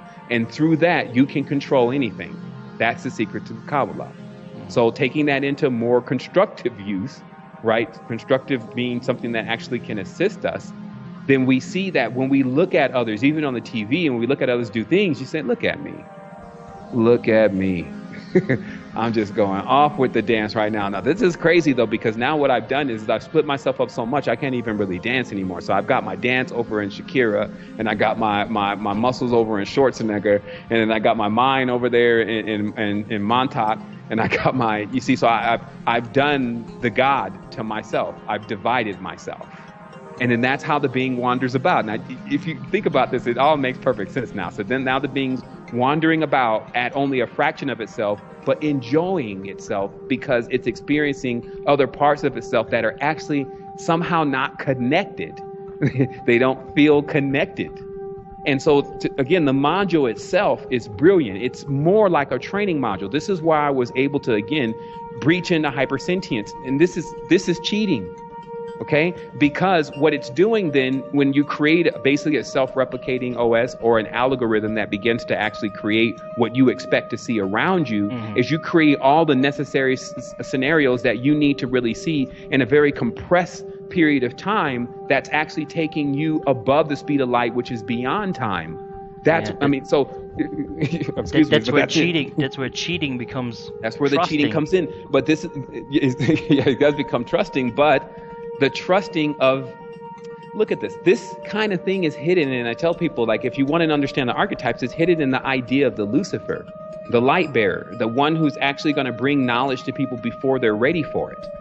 Because that's why it always has this, all this stuff, it's anything you look at, it always has two faces to it. It's Janus. It's like always going to be that way on the physical dimensions. Like one is going to have to see the both sides of it. So the same thing that attempts to propel humanity into a faster experience of who they really are, so they just light up already so everything can go home, is the same thing that everyone is saying, geez, this hurts, this is painful, the light's blinding, like I'm blind, I'm ignorant, I don't even know the truth anymore, I think everything is a lie. And then there's these people called the Illuminati, but I got to once I figure out who they are, then maybe I figure out what the hell's going on here. Then this person, down the rabbit hole they go. Now they down into the pentagram, and they start building again themselves with their own hammer, which only they can pick up. They're the Thor themselves. And then they pick up those hammers, those 2 5 hands, and walk those 5 finger toes across the planes until they actually begin to shape up already. And then once that happens, then the person goes into another graduation of themselves. And at some point, if school does not start to become entertaining, it's going to be a long road because it doesn't end. And this is when I started realizing, it's like, look, man, you know what? I don't think you should create any more juggernauts, because every time I have to knock one of these juggernauts out, it does take a toll on us. Meaning that you don't have to keep coming up with your creative mind another unsurmountable entity, right? Think about the more smarter that we get, it's always the woo way with many of these energies that are more advanced, meaning that they just use your own power against you. It's like, okay, you're hyper intelligent. Now you're going to come up with a hyper intelligent enemy. That's the only thing that they have to do is just enemy. So when you remove the enemy program, and you say, all this stuff was a part of me, this is who I really am, I'm not even going to sit here and identify with even a Yaldabaoth or a Lucifer or any of that. I'm not even going to identify with that. What I'm going to identify with is all of that stuff, all that pent up energy in the pentagram. I'm going to identify with all that, and I'm going to compress it all in the ball, and I'm going to bring it all together. That's the same thing Dynamo Jack said. I'm going to bring them all together now. I'm not going to let Jehovah escape, Jesus escape, or any other person who wants to be left or right or blue or black. No one's going to escape. Nothing is going to escape. And then we're going to come all together, and then that is going to bring the frequency of the Most High. It's logical. That's the only Most High there ever could be. Everything together, or else even if one is missing. And I get what a guy told me a long time ago. I was looking at him kind of funny because he would seem to be doing a little shape shifting, but he said, even if I'm the last person. You'll still have to come and get me. And one day you'll realize that. And what was being said is that I don't care how bad and big and bad you think something is. Everything has their sweet spot. Everything can become molded, shaped, and fashioned into something beautiful. And then the thing is our parents, because they knew how to do that so well, you see all the stages of them doing it. Then they want to teach that to us. So then there's only things to introduce like pain, fear, and those kind of introduced at first, so that the person gets familiar with it a little bit more. And this is why what the use was for this kind of thing. When you're talking about really doing something compassionate, to see that side of yourself. When you come into this kind of world and you're really going to do something for this world, you would have to also experience certain levels of it too. You have to go through that pain too. I was with you is what the big time masters, prophets, or whatever say. I was with you. When you wept, I wept. When you were in pain, I was in pain. It's because you had to be there to experience it. And then in that experience, you're also able to share in the joy of when you bring that whole thing, full circle in every tense. So that's what I'm saying. It's like, it's a whole nother thing. It's a different kind of calling. It's not let me go and build, let me be Elon Musk and build some cell phones. Let me, do some quantum banking. It's nothing like that. It's so much more. And that's why people should see the best thing that you can do still is up to you. And that's what I think is the biggest thing, is because we see sometimes that, okay, well, I got to go be this, but I can't afford school. I want to be this, but this is going to determine if I had to be signed to do that. And I need cameras to do that. And so there's all these different things that we want to do. But if we've left the limitations of success within physical things, and we haven't realized the best thing that you could ever be is, in every tense, the perfect bridge for the stations that you're going to. And the perfection then is, if I'm going to the hood, then I hadn't needed to be in the hood before. If I'm going to the jails, then I had needed to be in jail before. If I'm going to the people who are heartbroken, then I needed to be heartbroken before. Because when I tell them, I know what frequency you're on, that has to be the truth if I'm to build a real bridge. And so this is what, it kind of demands from us. And I'm sure, look, now we're on something. This probably would be then why we're even here. Because think about it.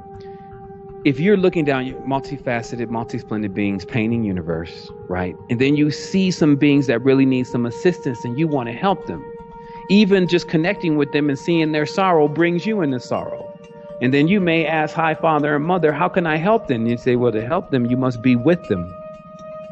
Because that's the truth. See, this is where the real stuff, they're not playing. They don't have time to play games like that. They have to be parents. So they say, you have to be with them because you need to know what it is that you wish to fix. This is feeling that I feel. It's strange, Mother. What is this feeling? This feeling can only come about through experience and understanding, because the only understanding can come about through experience. Oh, Dad, you're always talking rituals. What are you saying? I said that correctly. You're always talking rituals. Basically, you're always talking riddles are the rituals, right?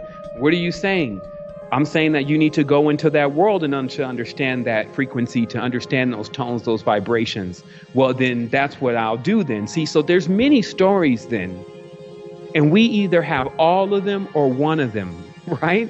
And that's what happens here. And I just find that if you think about it and you start getting into your more expanded state of consciousness, the story doesn't seem as bad to when you're in the contraction state of consciousness. Of course, in the contractor, in the crucible, it's not going to have enough space for you to see everything. This is like you're tightened down in a house with furniture all around you. You can't even sit down. You need the space to actually be able to put all your belongings and put everything around so that you can see the total, just the total picture. So hopefully, that does, as best as it can, just to explain to people exactly what, this looks like from different perspectives, how we don't have to choose what story is the real one. Okay. That's another thing that may become a brain buster at the end of the conversation. And it's because you have multiple timelines running. You have different scenarios taking place, stretched across an infinite, what seems to be somewhat of an infinite space, so there's multiple stories going on here. It's going to be about which one are you going to use today to power your will. And understand this, even with the tarot or the 78 cards, 78 major, 78 cards, 22 major arcana, they're all characters. So as you're going and oscillating through the wheel, sometimes it doesn't benefit to continuously stay in Scorpio or continuously stay in Gemini or whatever frequency that may be emitting itself for the dominance of your life. It may be beneficial for you to begin to explore other frequencies and other stations, right? And I get that that's what we're all doing with each other too. So now there it is. That becomes really interesting. Yeah, and a lot of people just have they're scared to open up that egg to let the light in from these different angles to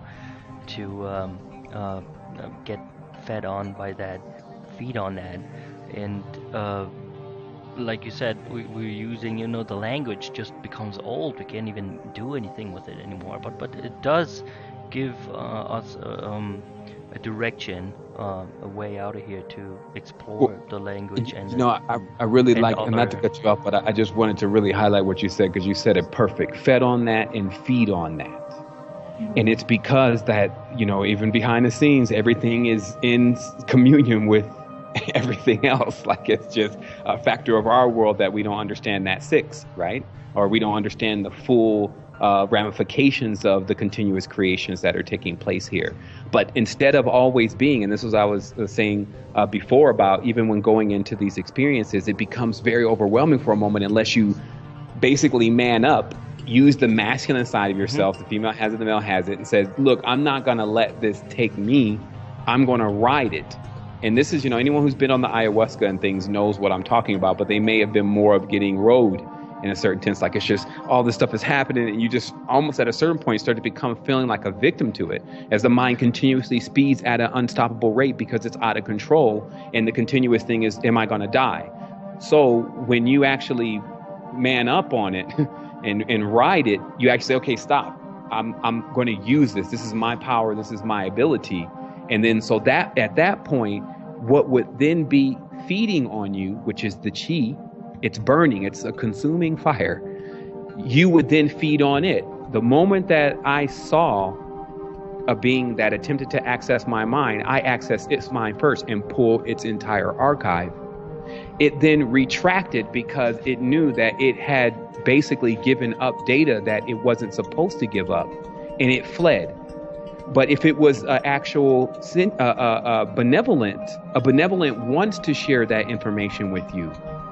And this is just something to think about before as we continue to interface and channel, all the different experiences and different frequencies. We have access as we become more of a graduated being. We have access to everything that is attempting to access us. It's always a two-way street. Right, and it may even be harder to try to ride that horse, on an ayahuasca trip, because it's so sped up and it's so much more intense than realizing you can do the same thing by looking at the alphabet, by looking at the numbers, just a little bit more closely and feed on that, and then you come up with it's so much fun just to go through let's just go through the numbers again. Kristina, you want to start with that 0 maybe? Yeah, I just would like to send you a picture with numbers. Just a second to elaborate more. Yeah, we just had more downloads as we were speaking. Yeah, I just sent you the picture. Have you got that? Yep. Yeah, so we just were talking about numbers and how they are having meanings in energetical levels. So here we go. For example, from the 0, we see it like a spirit, like a circle with a dot in the middle, because in astrology we symbolize the sun like a circle with dot in the middle. So we have spirit, like to spear something in the middle. Then we go to number 1, which sounds also like on, like to turn something on instead of off, like oneness, like core or something like that. And then we step to number 2, which is to give something to someone and aim and experience. And here, the energy evolves further. And on the number 3, we have something free, like to escape from something, ejecting our energy to the aim to enjoy something. And also enjoy experience, which also is XP, like to be able to escape something again, escape from your I don't know, just negative sides of things, and to unite all things in harmony together. And here we jump to the 4, which is 4 like foundation, like 4 elements. And from here we understand our body and our experience more deeply, and step to the number 5, which is fight and body.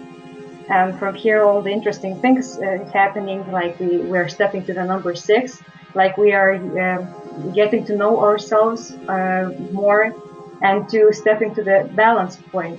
And when we look at all those numbers, we can actually, even if we will look at this year, for example, if we will look at 2015 and we'll take every single number and to give meaning for them, like 2 is like 2, 0 is spirit, like 1 is on.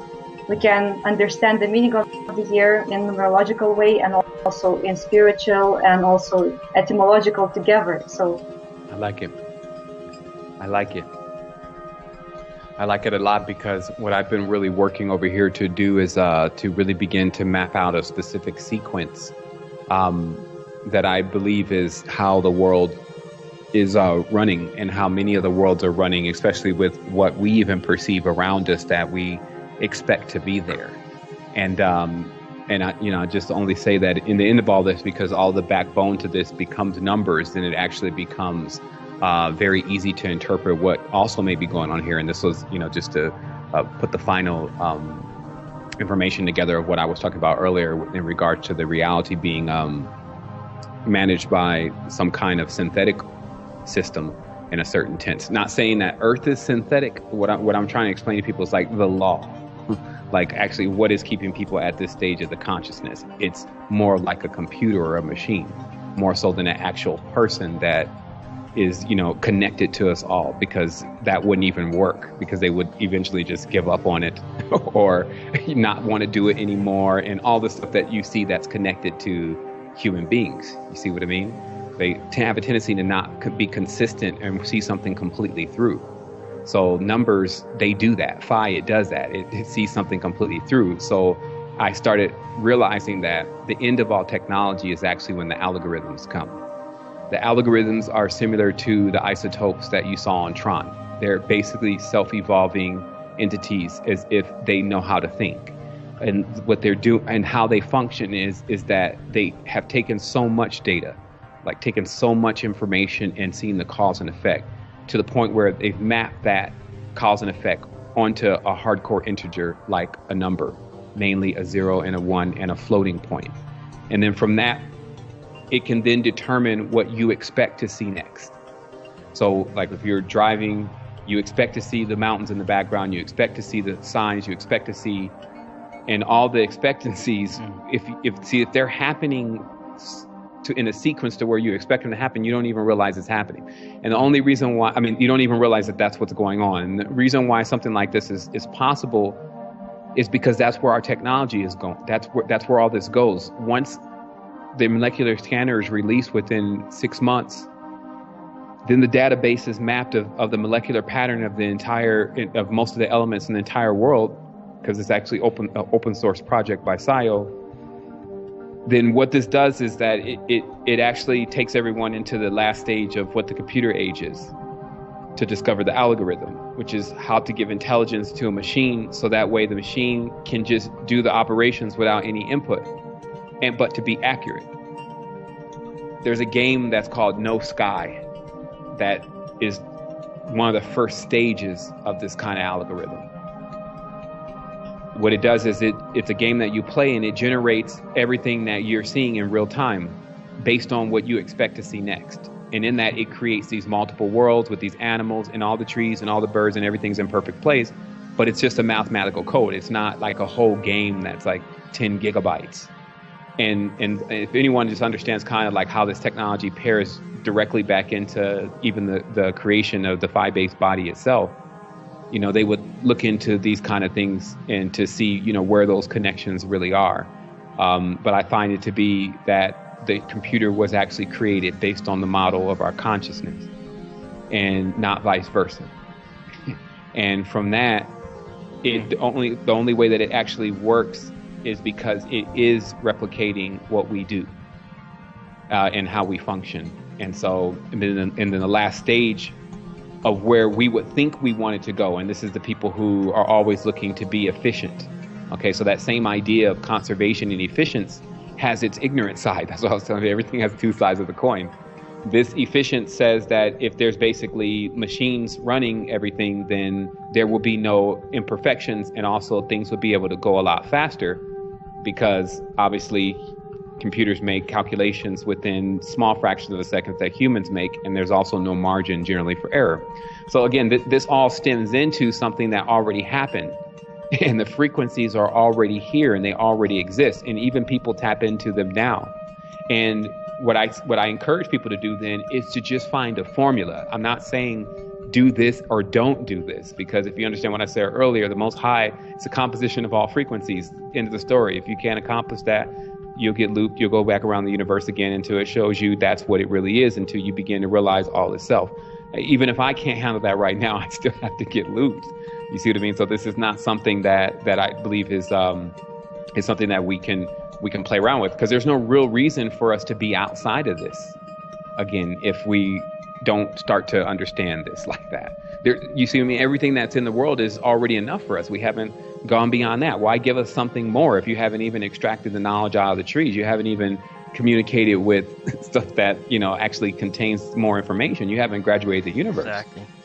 So and those are those little bridges, that you have to look at. We need those teachers cheaters, because things go faster. Like they've been to this side where. Look at those numbers. 6 is an upside down 9. And 6 has the male symbol on top and the female on the bottom. 9 is completely the other way around, and it's the divine from 9, right? That what creates it backwards. And interesting, yesterday I looked at your website, astroquest.com, and you have this thing there. What is it? Current skill set. I looked at it and I was just looking at the numbers, and I look at your enlightenment number, and there's the 9 and 6.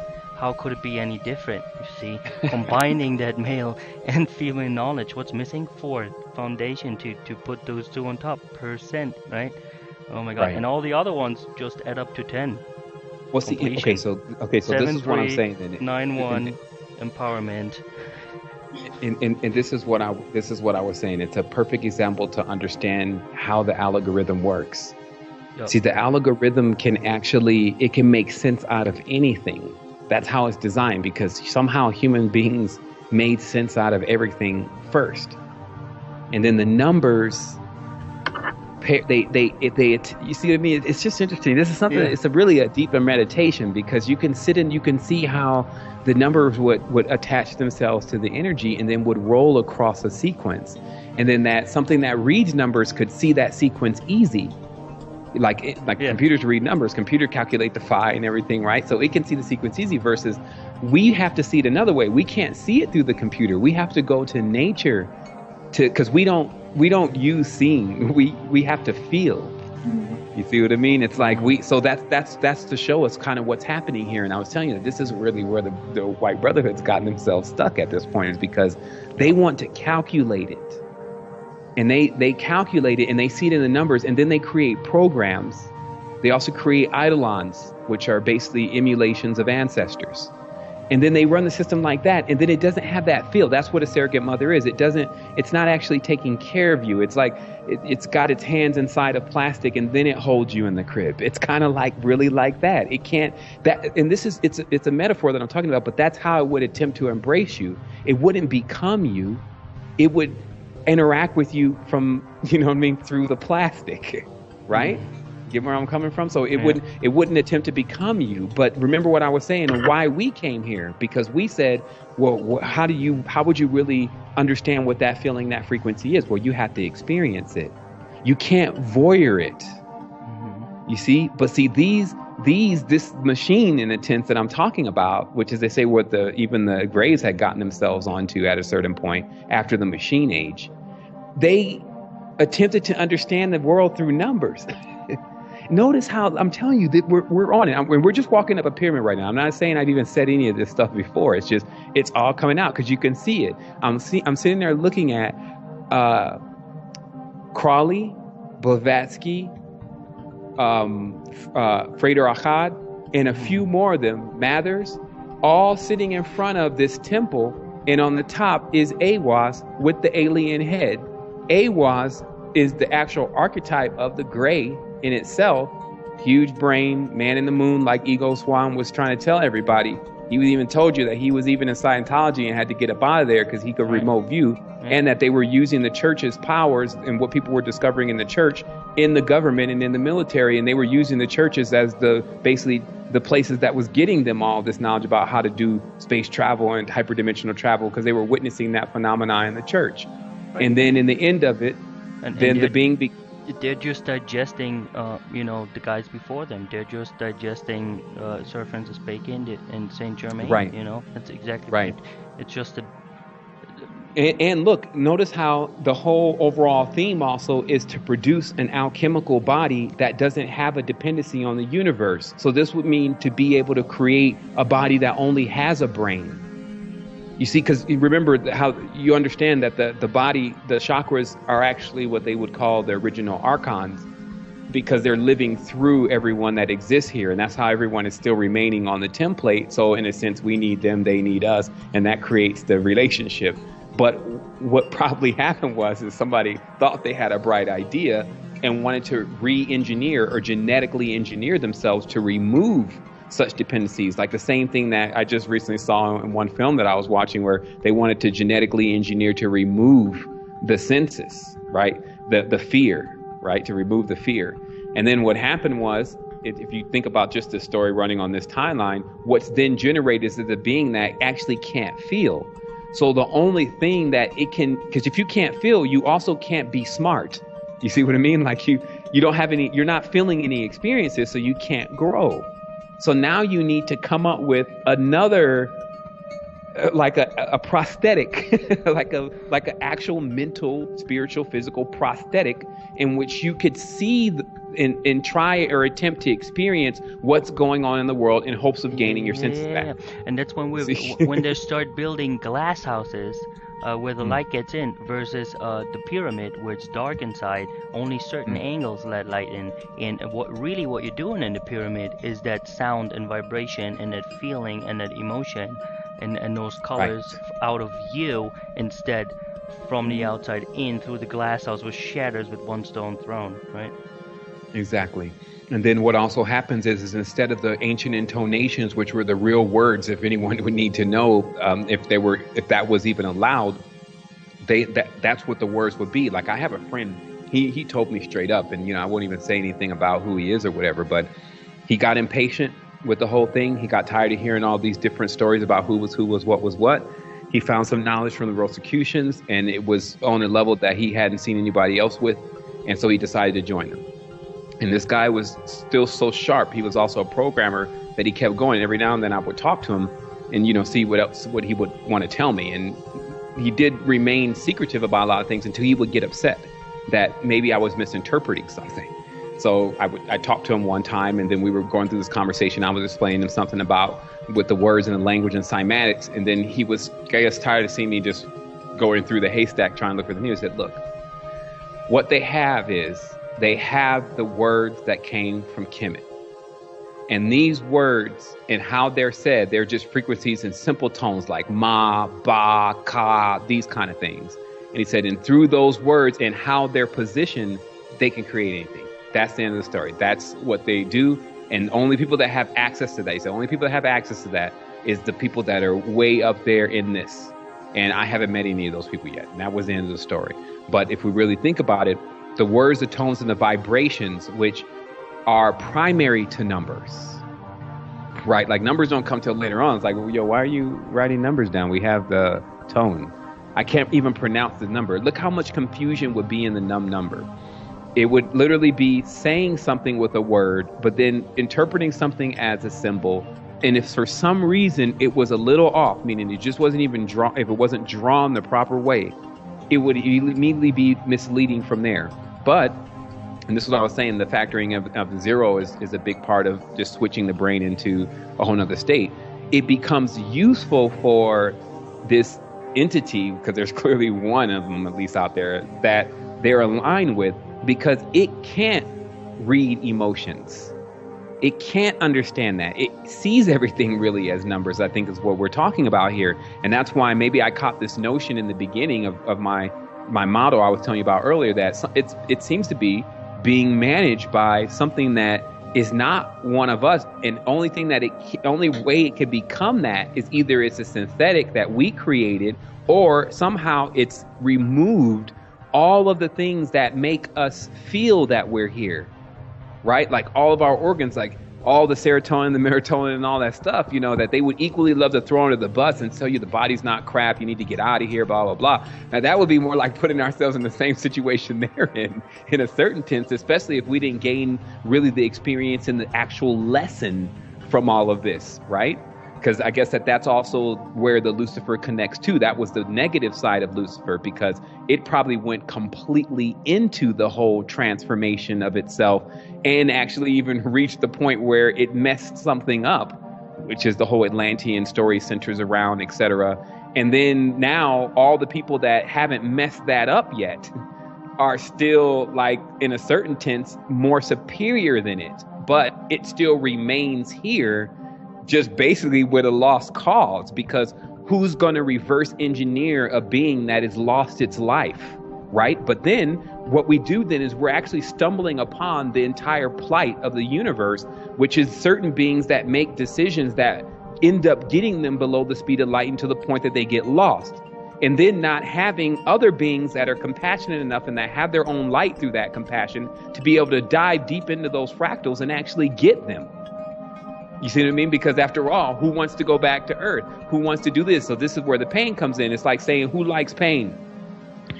That's really what would be being said. Who likes pain? Because there's at least 2 billion of your humankind, your species, your biorhythm stuck below the speed of light. Who's going to go down there, lose all of their garments? Now notice the mother came first. That's the story of Inanna.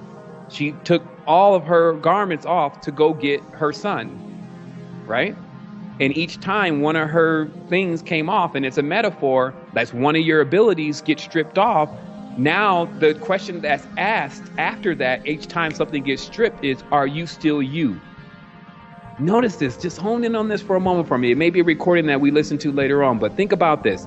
Each time one of the chakras shut down and get locked, the question, that's one of your jewels basically get taken. The question is, are you still you? Like, are you without these jewels, or are you tied up in these jewels? And this is what they were saying about power, is that, are you something without your powers, or are you really, you really only exist as a power? So as the mother comes down, she gets stripped from everything and it's still her.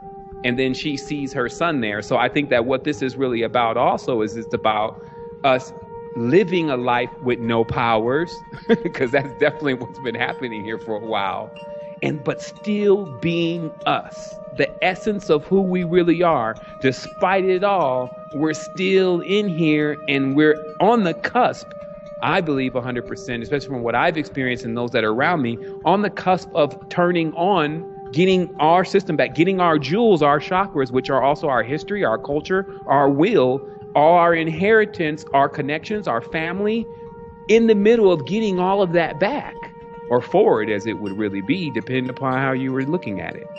So, it's something like that. That's what I feel like as learned men and women, if we just sat all day, because what we just did now, Kristina and Stefan, is a good example of how this works. We come in with a few hard principles that we know to be something that we can anchor to before we jump into this abyss. It's like, because think about what the action would be. Because if somebody asked me to do and they says, you ready to experience the pain? It's like, I'd be like, man, I told you I don't feel pain. I'm like Drago in here. Oh, you're a bad one. You're going to go in there and save some people. It's like, yeah, but one thing I need you to do is when I jump into this thing, make sure that my cord stays tied here. Oh, we got you. And that's your bellical cord. So when you jump in, though, and that's why there should never be a fear of death. Because we'll never die. We'll always get reeled back in. You see what I mean? It's like the bungee. You jump, and then you come in, and now you're going to lose all your powers and abilities. But think about it. That doesn't define you. And that becomes the that becomes the biggest lesson. That becomes like even more tangible than anything that you could ever use before you got in here, is to realize that even after having all that power, that doesn't even define you. And you know what? Last month was actually the month that they said in the real zodiacal that's what it was about, that something was going to happen and it was going to jeopardize a person's power or what they thought was their power. Many people experience some kind of threat to their financial currency. Somebody's girlfriend or boyfriend tried to leave. Whatever it was that they had been letting their power reside in, it left for a moment to really prove for that person needed to prove then where their power really was. And that was the great test of March. Mm-hmm. You see what I mean? It definitely happened to me. And like when someone even sent me that, I was like, oh shit, like, yo, show me where you got this one from, because this one is more accurate than the rest of them, because we'll scan, you know what I mean? Like, I don't turn anything down with my collar. I'll look through it, I'll scan it, I'll see what it's made out of. And if it's nothing, then I'll discard it. But if it's something, I'll put a beacon on it, and then we'll keep getting more data from that source. And then we'll line that data up over a projecting period, and we'll calculate the odds of how much they're right or wrong. And then once their numbers are higher than what we would deal with in Vegas, then we know that we have more of a probability of truth coming from this source. So the same design is, what I'm telling you is that it's transhumanism has already taken place here. Even us touching these machines and touching these phones and having our entire hard drive in our mind. Like when I say, oh, go click that picture that you had from yesterday, you could hard drive, pictures, folder 3, all that's embedded already within the mind, and the mind is attempting to function on a binary structure. So again, instead of making it all the big bad enemy, now it's Tron this time is going to be coming out of nowhere with slamming zeros and ones in our face. It's easier to say, okay, I mastered that system. I understand exactly how it works. It ends with an algorithm. The main thing is to really look closely, and you'll see how fake it is. Like when I sit in the realities, in many cases now that the algorithm is running, I see people, they're eating and they're laughing, ha, ha, ha, ha, and they're just like, I'm like, oh my God, this is really strange, because there's an algorithm running. Watch, here comes the cat. Here comes 2 people, they're dressed one way, 2 people dressed another way. To see the same thing that you did with the numbers just now with the website, it's starting to happen to me with the reality. Like all of a sudden I'll get a tap on the shoulder and it'll be like, hey, watch this. I'm going to show you that most of this it extends as far as the people that you know. And then beyond that is the algorithm running. And it doesn't matter in a sense to, saying, well, I don't look out for people, I don't care for people or whatever. But I'm just saying, watch what's going on. And I said, well, are you telling me that an entire hologram, and this is what I do with myself, I talk to myself, you tell me an entire hologram that's run on the algorithm is running? It says, no, that's an external misinterpretation. The actual law of the program is present. So what it's doing is people are adapting the program and then beginning to run like the algorithm. So remember what I'm saying though, because there's a big difference between the two. One would actually get you to believe that the whole reality is actually synthetic and actually a computer. That's not what I said. What I said is that there is a program or a virus that has been introduced into the system that runs as an algorithm that people mimic, and then they begin to behave like the algorithm. So at any point they can snap out of it, but until then they're going to fill in the space of the reality that you need to see in order for you to keep thinking that it's real. Mm-hmm. But then when you sit back and think about it, if we don't know who we are, and we're back here pretending, hee hee, ha ha, and laughing, nothing's real yet. You see what I mean? And the real text of what real is. So once you see one of these beings light up resplendent and actually begin some levitation, and those back off and cower that are wearing those dark robes, then, that's when what would generally be nonfiction or fiction becomes nonfiction. And where I'm at is I'm propelling that. You see what I mean? So I've already decided if I have to choose, say, you choose yin and yang, hang in the middle, whatever. Let's get 3 characters going on. You stop judging and you're now just scanning. When you say watch, it's just you watch. When you say it to yourself, right? You're just scanning without the judgment of it, and you get so much more download. Yeah, and then you also see your access point. Like you actually see where to come in sequence. because I'd like to continue to tell people, like, look, get the best of it all. Don't keep creating anything as a fear. Don't think that anything that you're doing is wrong, etc. Don't slam yourself. You've had enough of that. But the reality is, if you do sit back and you watch the algorithm, you'll see the sequence. Then it's like double dutch. Double dutch is the rope game where they twist the ropes on the side, right? And you got to sit there and you got to time the swinging of the ropes. And then you jump in at a certain point because you're on sequence. And then you start tapping. And when you can do that, that's actually the secret to being invisible. Because you then walk on the heartbeat of the earth. This is the strangest thing. I discovered this when I went through that 2 weeks. That earth has a heartbeat and it can be walked. You can hear it's going on all the time, but we tune it out. Just like the refrigerator is making noise now, but you tune it out. Earth's heartbeat, many tuned out a long time ago. When you walk on Earth's heartbeat, you are invisible. That's why Earth is invisible to people now. This is because of the hack. The hack serves two purposes. One, to keep the animals and the other entities that also live in nature cloaked, which is what you can see when you open the third eye and your eyes moving at high frames per second. They uncloak because the things that they're trying to hide themselves in, the space doesn't hold. And this is the only way to explain it. It's like, I won't even get into it too much, but you can see things that are cloaked when your third eye is open, because the things that the space that they're hiding in, which is a sequence, you start to match that sequence. So it's, in a certain sense, and this is the end of the conversation because we know we've grasped it now, there would literally be in that program of the cities or those frequencies something that cancels out Earth, okay, as we know it. And then from that point, then the person's not connected to at that point, they're not actually connected to Earth. So they can't feel her, they can't talk to her, they can't do any of that. And this leads to a very profound state of madness, right? Which we're witnessing. Why would you attack your own mother? Why would you bomb your own brother? Et cetera, et cetera. We're witnessing it. So what happens though is that once you tune back into it and you pay attention to that sequence, you get onto that sequence, now you walk, and to me it was told it's the click. You walk with the click of Earth. And then in the click, nobody can actually see you, but you cannot look in their eyes. Because the moment that you look into their eyes, you phase with them. Like there's a phase lock. In that point, you become visible, and you see it's quite startling for people. That's a common dream theme. Mm-hmm. Not looking into people's eyes. And I just had this download while you were saying being invisible. The perfect camouflage.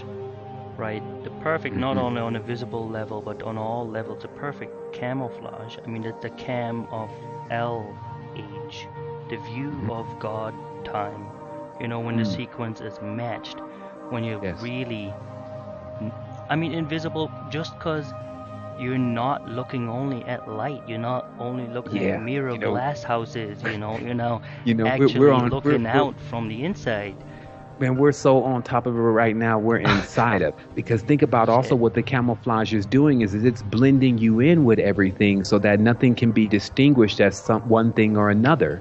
And this is basically like bend the spoon arena now, because now in this camouflage, you've not identified yourself as something different. You've identified yourself as the entire fabric or framework that everyone is looking at. Yeah. And this brings to mind what I saw when I was, on the Diamond Tree experience on top of this mountain. I looked into this area, and the entire area was all one being. And it was using all of the things, the cars, the trees, the houses, and everything as its camouflage. And then what it did is it made its face the gazebo that was right in front of me. And then that was the point. I felt it right then. I could have either shrieked in sheer terror or laughed about it. When you don't feel your heartbeat anymore, even, because it's just so sequenced and you're just trusting that ride, that wave you're riding on. Yeah.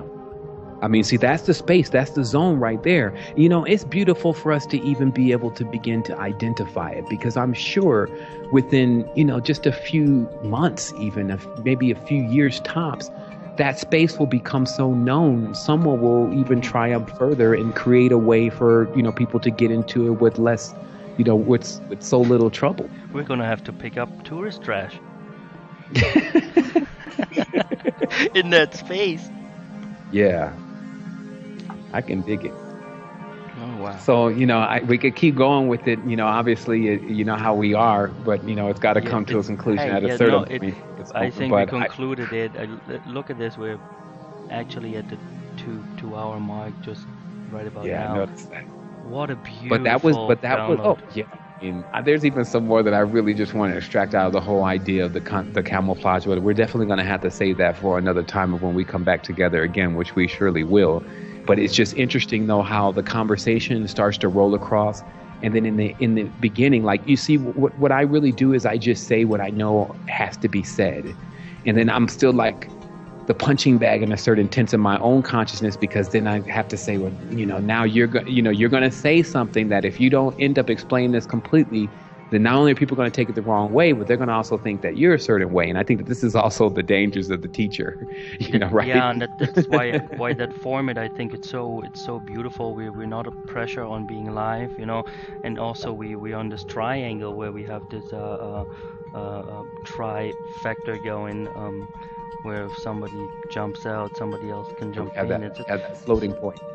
Yeah, even we on an have that energetic, floating even on an point. energetic level. But I know Kristina is the balance in the conversation today. Like she's holding she's holding that space. Because even during our conversation, we eventually got to a certain point, and I feel it. Like I'm really familiar with the energetics now, but there's a certain space that we get into, and then I can see it.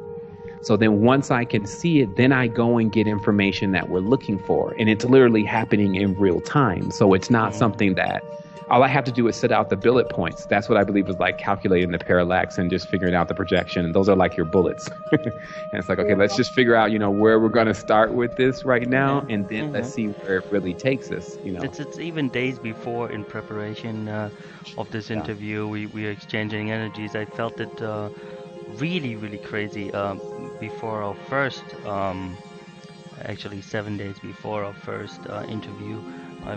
I felt you digging, and I opened up. We had a great interview, and the same thing now is just opening up to that space where we can conjoin our knowledge together, and it brings out a beautiful 2 hours like this. Amazing. Yeah, I mean, I definitely enjoyed it. Like, it's one of those conversations that I'm going to sit back and really think about, because see, it started with these notes that I had like 3 days ago, the end of some notes, like 2 days ago. And then I felt like there was only like 2 or 3 things on that page. So I was like, okay, that's definitely not enough to do a whole show on. But, and it's crazy how I just wanted to really just mention those 2 notes. And then, we kind of started off with, the only person that never died. And that's a good place to start. Like, just as a physical reference for everyone, since, we have to come to agreement on certain things. And I think that this is also a technique in a certain sense, is that you start with something that everyone can at least say that they know about. So now we have actually a common, it's like if you were trying to meet each other, right? And I say, well, meet me at the supermarket, and you don't know where that is. You can't get there. You see what I mean? Which level? Right. So exactly. So and again, if you don't know anything about it, then we won't meet there. But if there's a common place that we can meet, and this, I guess, could be thought about as a technique in a certain sense. You start off when you're talking to people with somewhere where everyone can meet. Right. And then you take your journey from there. That's kind of your, let's see, how many days until your new website opens with it? 10 days, right? Completion. So just maybe at the end, just briefly give us an invite to that, because we are really excited to look at what you have made out of your presence on the web, that before your new website has been really,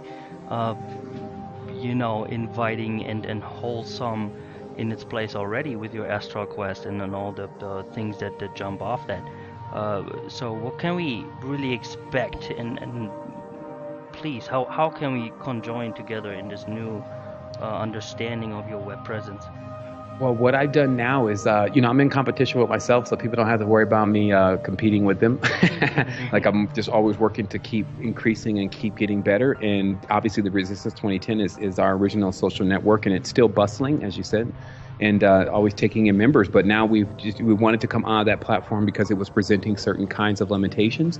So I went into building with some close friends of mine a website that really is much more dynamic and can offer what we're really looking for to get to the top or bottom, depending upon where you are of the entire thing. So we got Secret Energy rolling out on April 22nd this month, which is amazing. It's been actually 8 months in the building. So just to understand what will really be behind that.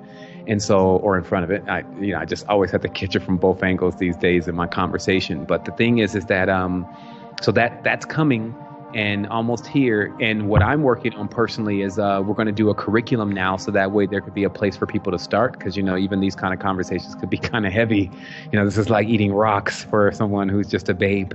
It takes a little bit more of going from square one, starting at the bottom, we're calling the netherworld, and then building our consciousness back up to the top. Also, as far as where people can also get involved, not only just with sharing the information, but we also have figured out quite a few different things, especially on the monetary level. If a person's looking for another secondary or primary income, we're now offering a way for them to become specialists and actually begin to represent the products that we actually have that do amazing things towards getting a person activated. So if they're already doing health coach or helping people, at times some people have done a lot more damage to their body and things than meets the eye, so they end up having to actually clean out their bodies and do certain things to it. But we've done a lot of research in that area.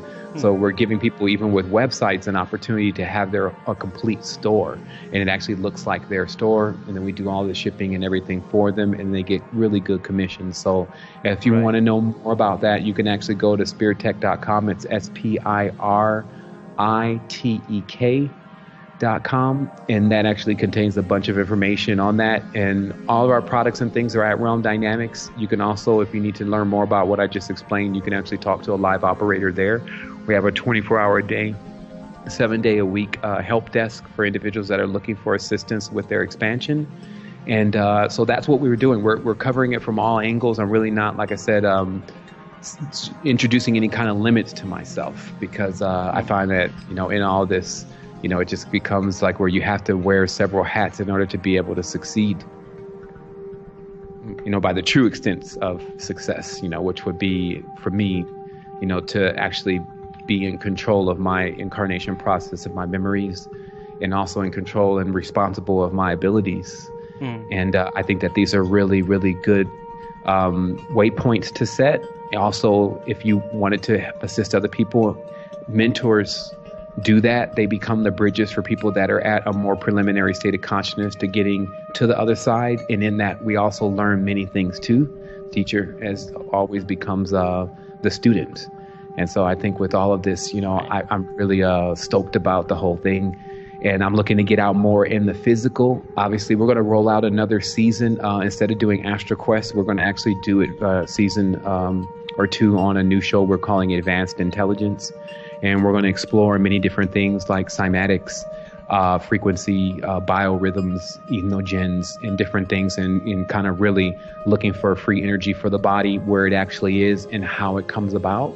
I feel like that, we're totally ready, not only ready for that, but should be really working in that more, because also we really want to also attract people that do have some skill sets to assist with pushing this a lot further, especially in the arenas that contain some kind of art that, that person is gifted in. So that's why we're launching open source spirituality with a common interest of knowledge, which, is also power, and, is whatever a person can make it, it's energy itself. So that's the common interest, is for us to all have knowledge. And who knows, we may even map out the dream world. The goal is to basically run projects that we can have as open source projects and put people in head of those projects, even developing curriculums for homeschooling and those kind of things, because we have now 15,000 people in our network. So that, ranges across the entire world now. And also is people that, are very proficient at certain things. There's even some famous people hanging out. I think that we kind of remain underground. We just have that feel. Like, personally, I don't get any phone calls over here, but then again, I don't have my number out everywhere. That's what open source is, and that's where you get me. That's what and makes also it interesting, the open source factor. And then also obviously Outthink Radio is there. Like what we've done is it's a directory also, so it's a massive directory for conscious information, but it also is 100% curated, so that that you're not going to see the Pope there, is what I'm saying. It's like we do our best to keep the open source spirit, but at the same time, we're not going to saturate our platform with things that are not right on point, because that's how we're actually being innovative and collapsing time. Right. So, we want to make sure that has a throughput. But obviously, Opthink Radio is there as one of our recommended shows and stations. It's already built in, and just the people that we've shared with and some that we haven't shared with yet, if they've made any kind of real wave in this process, and we can still say that they're more positive for the human expansion, then they're there. And then obviously there's areas where other people can contribute. There's one of the largest question and ask, algorithm-based question and ask sections for spirituality. There's like 600 questions entered in there now that people are going to be able to come in and answer. Then the best answers, of course, get rated. People get points for their answers, or even just even commenting, and then those points ultimately lead to them being able to do things like get free courses. So it's really, really there. And it's me. I had a designer. I always love to give, respect and honors to her, Sonia from UK, from Skinny Creative, helping me design, working with the design on the site. Awesome. And then a couple guys in India, and just really the technical design. Oh yeah. I mean, all these people have really showed up and been able to contribute a lot of their skill. And so that's what's up. So we're looking to do that more. And of course, link with people, even if you have skills and, you have paintings, like we have different areas that, we even allow people who do things like artisan work, they can post their work on our site. And then that way they're attracting more people that actually get into that, rather than something like Facebook where the saturation is maybe 30-40% of the people really get into it. And this site is really for conscious people. So you will find that being the predominant population on the site. So that kind of thing. We thought about, and I think where all this really came about is really the Resistance 2010 has been the pillar for a lot of things. And one of those main things is understanding the pros and pitfalls of running a social network.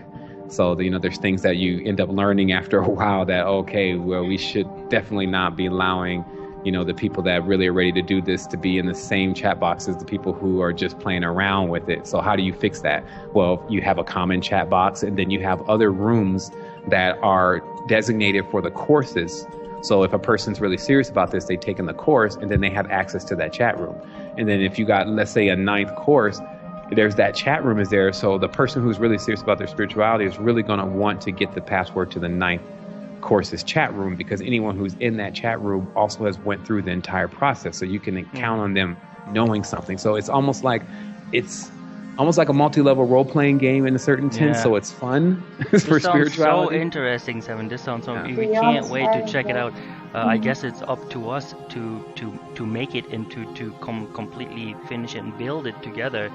So that's the really interesting part about it. We don't know how it's gonna work out. The way I see it right now is it has beautiful numbers attached to it. 422.